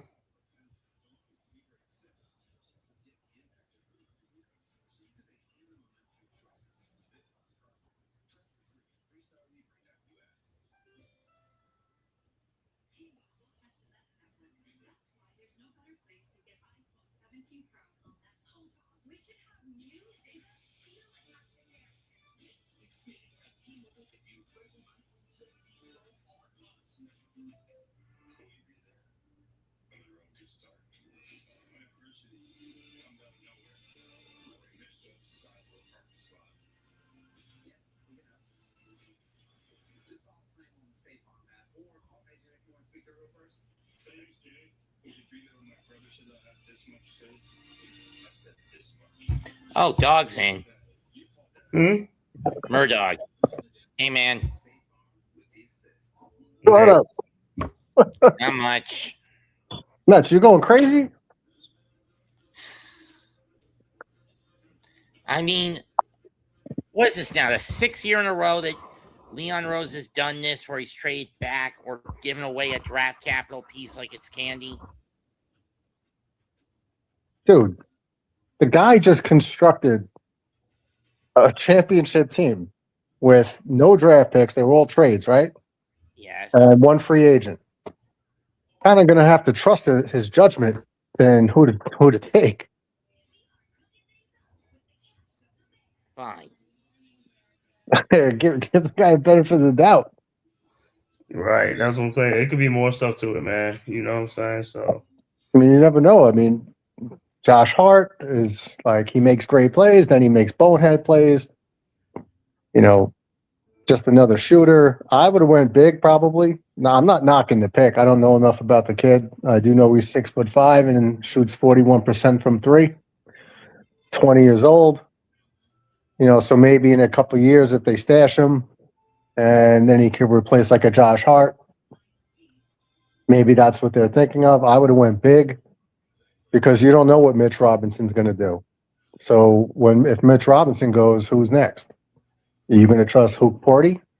Yeah, I think they wanted Etchafor, but he went one pick before they did. Well, I'm a St. John's guy, but I don't think I would have taken Etchafor in the first. He's just over 6'7". Is he going to play in the middle in the NBA? No, I'm not. He's not going to play in the middle. But I'm talking about as far as the forward wing position and all that type of stuff, man. But because the second round pick, I think a second round pick would be like the dude from Virginia. What's that? Ogona Oyensa, that 7-footer shot blocker. That dude can pick second round. But Etchafor is a type of guy. He's a energetic energy. You need those type of players. I mean, we picking at the bottom of the first round, so I mean, we could get away with picking him. I mean, he's not going to be like a guy who's going to be like a struggling team that needs an impact player right away. Right. Yeah, we got our rotation pretty much set. It's just for me, it was just covering our bases in case we lose Mitch, because we got the starting five coming back. They're all in the contract, even though we have cap problems, right, with the second apron. But we got our starting five coming back, so that's good. And then we got key role like reserves coming off, like Alvarado's coming back once he opts in, $4.5 million. Shamit's signed to a contract. So we're kind of good with our first guys off the bench. But it's really just about Mitch. If Mitch leaves, I'm going to have another big to, come in. Mm-hmm. That's where I was at. That's why I was thinking, like, what is Sanak Jr. from Houston? Was he 6'11"? Mm-hmm. I just need a secondary center coming off the bench, rim defender. That's what I was looking for. But can't have enough shooters, right? So picks in for the Nuggets. I just think of what a difference Landry Shamet made, or Shamet. What a difference he made, right? Just knocking down threes. So did Jordan Clarkson. Yeah, and that's unexpected. But Clarkson's old, so I don't even know if he'll be on the team next year. Doubt it. I think they're letting him and Shamet walk just to keep the cap on the first apron. Isn't Shamet on the contract or no?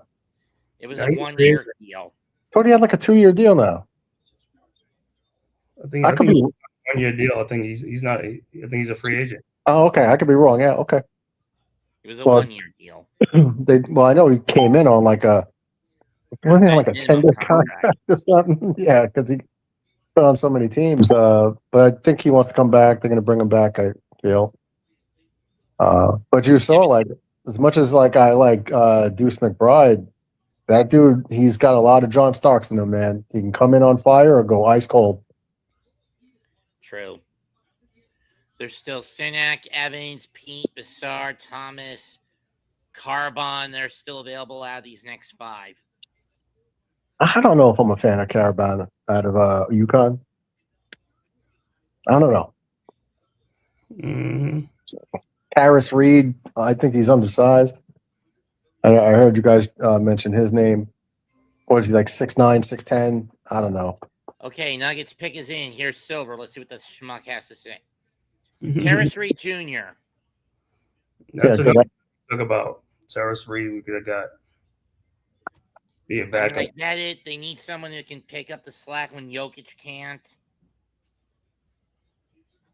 Isn't he like 6'10", Harris Reed? I think you guys are must like 20 seconds ahead of me. 6'9", 3/4. Yeah, Terrace Reed. I mean, you get nice size to him and all that stuff. Offensive game, defensive game, rebounds, a good free throw shooter. Yeah, man. Yeah, just under 6'10". 6'9", 6'9". Yeah, 6'10". See, these 6'9" bigs, 6'7" to 6'9" guys that play, the center position in college, they're giving me flashbacks to like Michael Sweetney. That's a blast from the past. Yeah, I remember he was like in college. Where was he at? Villanova. And yeah, because I used to watch him play all the time because I'm a St. John's fan. So, but once he got to the Knicks, it was like, oh my god, this guy's terrible. I'm not taking a 6'9". Oh, Sweetney, Georgetown. Okay. Tried to make him Yeah, the next Patrick Ewing, and it failed miserably. you can't turn a 6'8", 6'9" guy into Patrick Ewing. It's just not going to happen. I think that's what his size was, right? Celtics up next.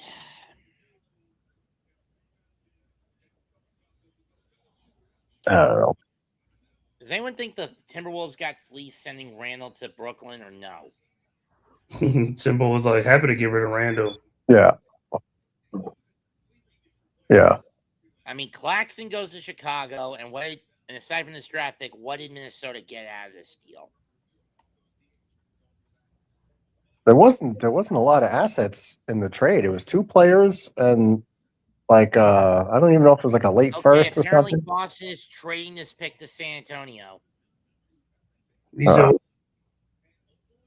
They might take one of those centers here because I don't think Luke Cornett is the answer as the backup. Receive 35th and 2 future seconds. Spurs get Terrace Reed.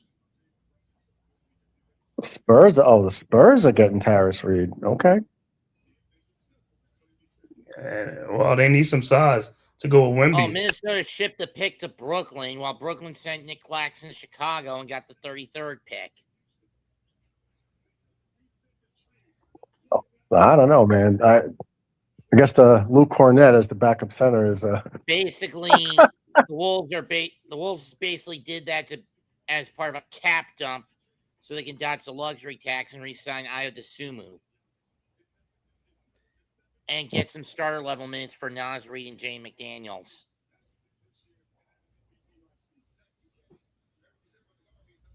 Interesting. So what do you think about the Giannis trade? It's a little risky. On the one hand, yes, you get one of the best drop coverage defenders in the NBA outside of Wembanyama. But on the other hand, you basically gave up a good bit of depth and one of your best snipers in Miami and Tyler Hero as a consequence. I'm glad he didn't go to Boston. I'm glad he's in Miami because it doesn't really move the needle for me. I mean, they lose, like you said, they lost Hero. They lose Khalil Ware. So it's like, okay, cool. So, Giannis is getting up there. Was he 32? But yeah, he plays physical, and that's going to take its toll with his injuries. And then throw in the fact that he basically held the Bucks hostage. Will he do the same to the Heat? No, I ain't gonna hold that Bucks hostage. You know what I'm saying? Those are the Bucks. He basically had the team under his thumb, placating to him, and it backfired on them. But the thing, you got to put people around these guys to win, man. If they win something, you got to keep the team together. You break the team up. Same thing with the Knicks. You know, if we could keep some of these guys, we keep some of these guys. If we can't, we can't. You know, but hey, he gave 13 seasons to the team, man. He got 1 championship. So he's only there for 2 years. Is that what he's got left on his deal? Is 2 years? No, I'll say yeah, he just got this year and I think next year or something like that. Oh, but, wow. Yeah. I look at it as like, well, Boston the one that messed up because Boston didn't want to include Hugo Gonzalez and Baylor Sherman in the deal. I'm like, man, those dudes. Well, hey, he goes to Miami, so hey, it is what it is. Hey. I'm glad he's over there in the South. Yeah. Yeah, I'd rather face Bam and Giannis than Tatum and Giannis. Mm-hmm. Okay, let's see who pick number 27 is. Might pick the Slim Reaper, Isaiah Evans. Chris Sinak Jr. There you go. There's the big.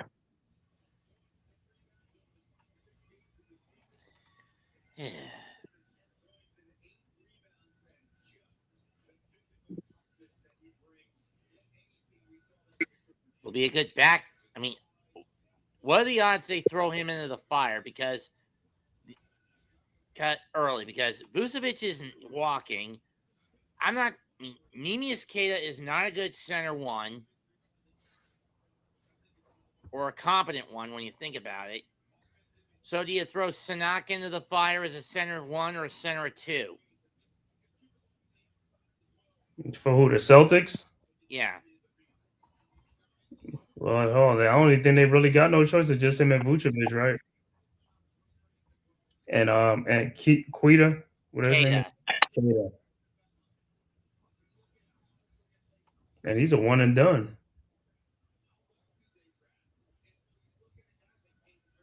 Yeah, it has a little bit of time to develop I and mean, stuff. if the Celtics just left Tatum to rehab his Achilles with the long con instead of bringing him back as soon as they did, would they get further in the postseason this year? I say they would have. I don't think so. They were worse with Tatum on the floor than they were without him. But the thing about it is that when you get in the playoffs, the shooting, you live and die by the shot. If you're not making shots, you're not going to win, no matter what's going on. Shooting too many threes. And that's the other problem. Where Thibodeau was offensively rigid, Missoula is offensively rigid with how overindulgent and excessive they are in threes. Why waste that many shots if they're not going to hit and double down on it?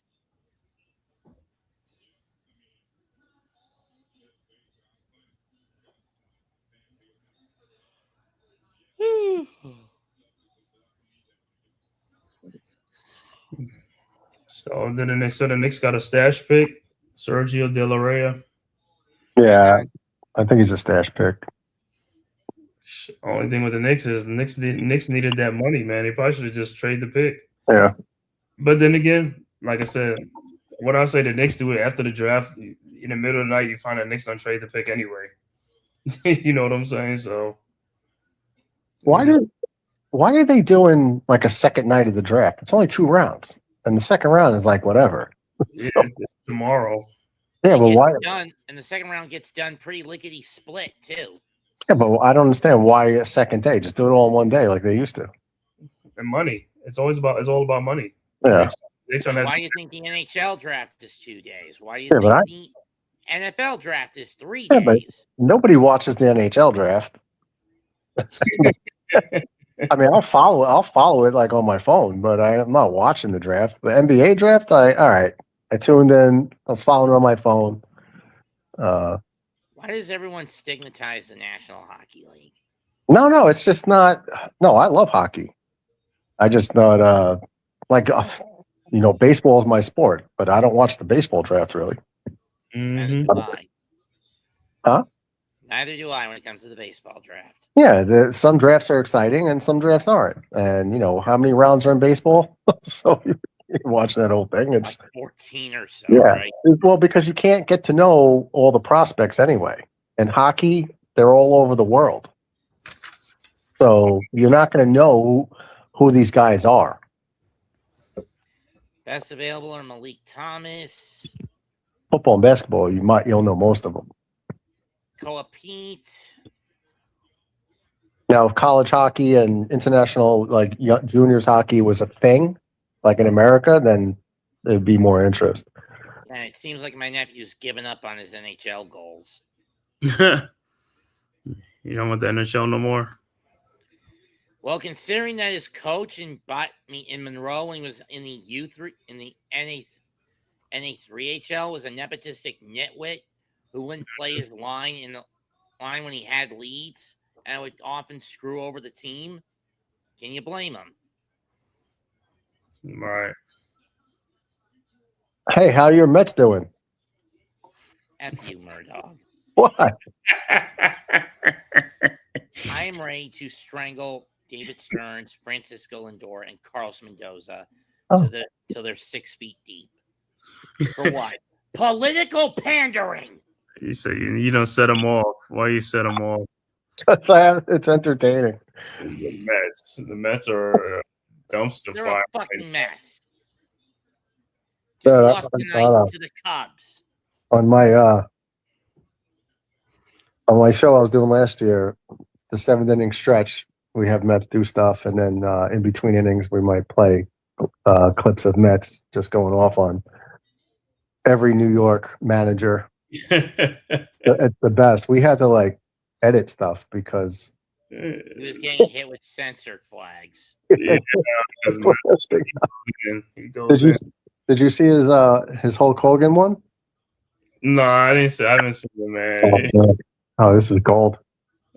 That's a gold one. I might have to go on this channel and see it, man. Well, we Mets, you could probably bring mine up, no? I don't have it on my media assets. it's in his live, so you just go on this page and look at his live. Oh man, the shirt rip. What's that? He went in on Hulk Hogan. No. He Hulk Hogan used to rip his shirt off, right? Right. So Mets is going off about I don't know That what Louis Rojas was when he was managing the Mets. These rants go back to what's his face? Who's the guy? The Jazz, Jeff Hornacek. Hornacek. That's how far these rants go back. Wow. I mean, it was comedy gold, man. These are my Valentine. Like, I'm just so sick of this. And then he starts ripping his shirt.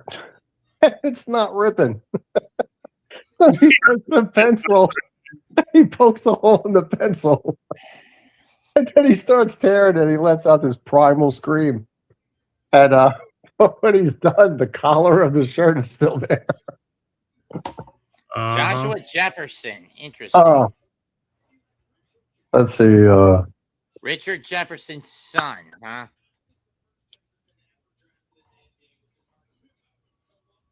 So that's who the Nets get. Uh-huh. And nepotism reeks into the NBA again. Come on. That's not nepotism. You said whose son is that? Richard Jefferson's.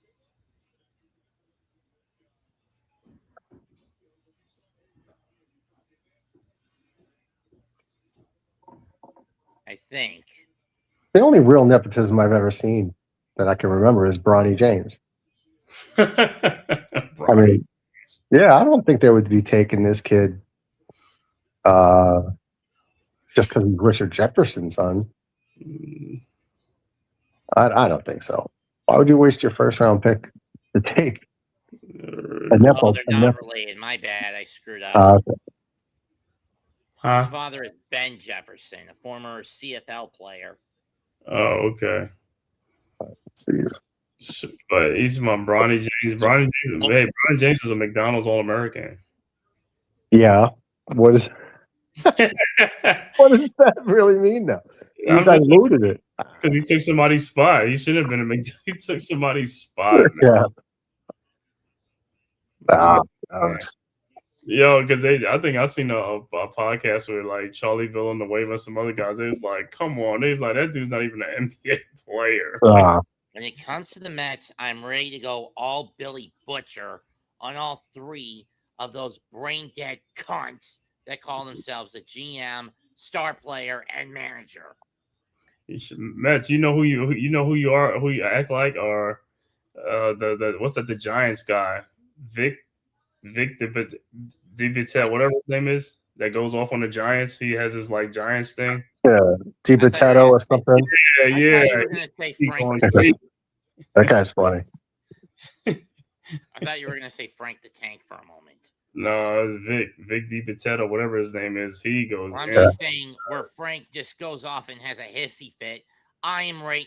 My blood is boiling where it brings out my bloodlust. I think it's 2 more picks and that's it. Yep, Cavaliers get this next one. Cavaliers in Dallas, and then tomorrow New York starts it off if they don't trade the pick. Which we know they're probably going to. Let's go. If Mets is like, yo, you gonna make these picks? It's like, hey, if you ain't gonna use them, just trade it away, man. Trade it and get some more future picks. If these guys ain't gonna play, what's the sense?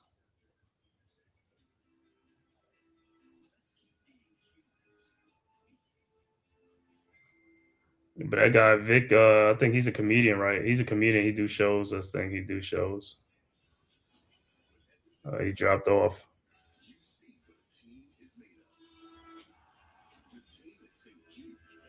raised the overall childhood cancer survival rate in the U.S. from 20% to more than 80%.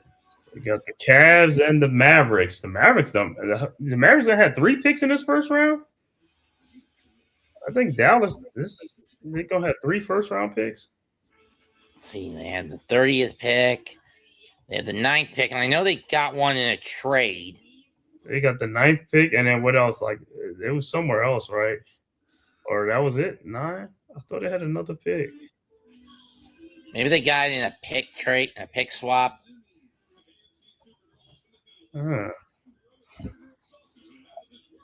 So Terrace Reed goes to San Antonio. They need that size.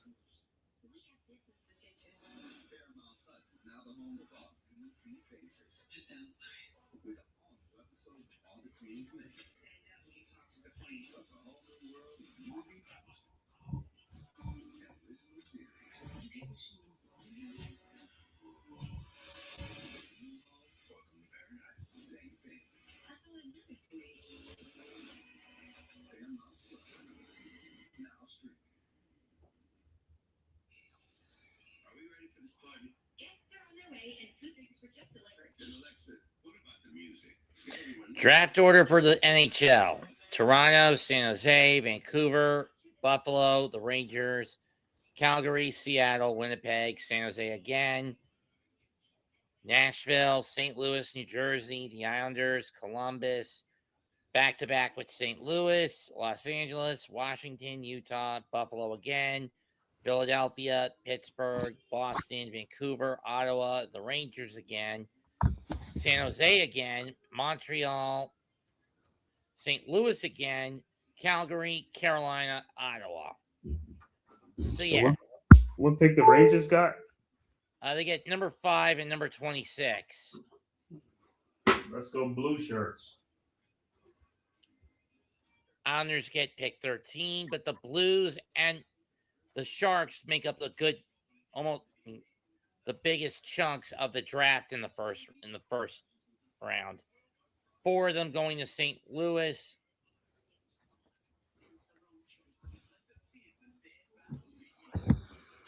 St. 3 of them to San Jose.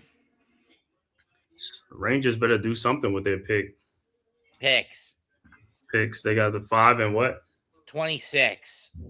Yeah, they better do something.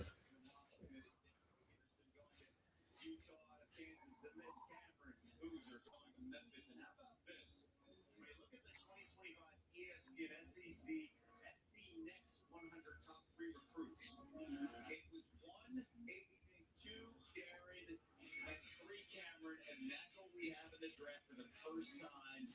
1, Bonzetta, Peterson, number 2, Boozer, number 3, overall NBA draft. And right now we have the Gears up. This pick is going to the Kings here. Looks like Cleveland's trading their pick to Sacramento. Oh, yeah. The draft rights to Joshua Jefferson, the 28th pick. Why not announce that sooner, you cue ball devil jackass?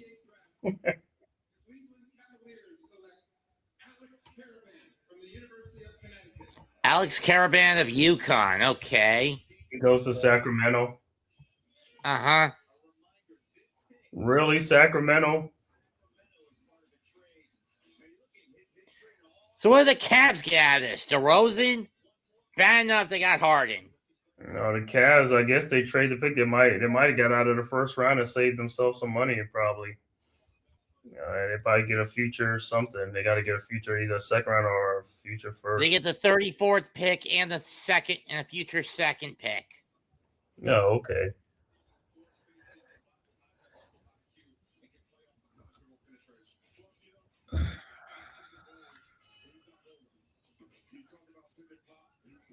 Alex Caravan. So, final pick belongs to Dallas. Let's see what they pick with this one. Come on, Isaiah Evans.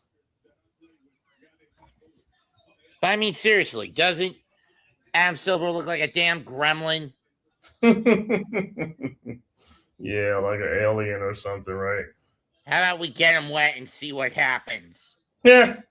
You can get him. I mean, seriously, if the draft comes here next year, get some water guns and spray them. That would be nice if the draft can move around from city to city.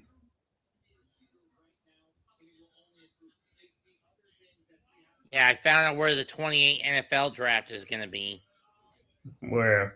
Minneapolis. It's going to be in Minneapolis? Yep. And while I do have kin up there, politically, that portion of my kin and I, we don't see eye to eye. Mm-hmm. And the irony is, my uncle who lives up there, he's a famous newspaper cartoonist.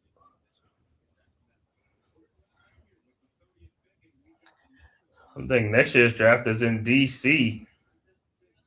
Imagine getting through there. I mean, sure, it's been cleaned up, but still going to be a hellhole. Washington, D.C.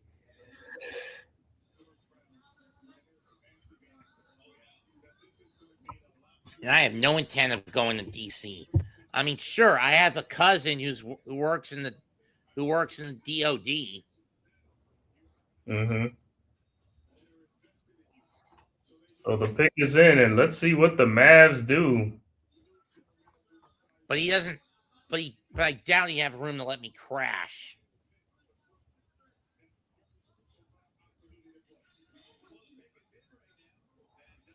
Who's the pick going to be? Is it going to be Isaiah Evans? Is it going to be Cole or Pete?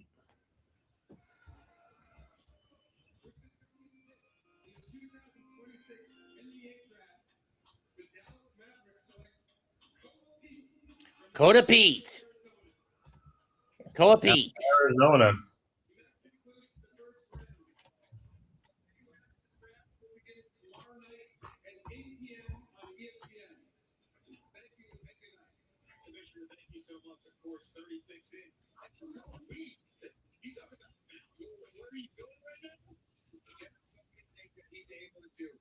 I mean, it's a good pick for the Mavericks. Mm-hmm. And that's the first round. And this is the only round I'm going to cover. Right. To anyone who wants to watch the second round, go to the Hardcore Sports Network or Aboriginal Sports Network channels that will cover it. Not to me. Want to thank Man Cave for showing up in the back half. Thanks for showing up, Cave. Oh, you're so welcome, man. It's the NBA draft. I was glad to see you with the Knicks pick Sergio De La Reyna. You know, it was the Lakers that picked him for us. Mm-hmm. What's his name? Comment, like, and subscribe to myself, old Scott over here, and all the members of both networks. We're out. Goodbye. Good effing night. Bang.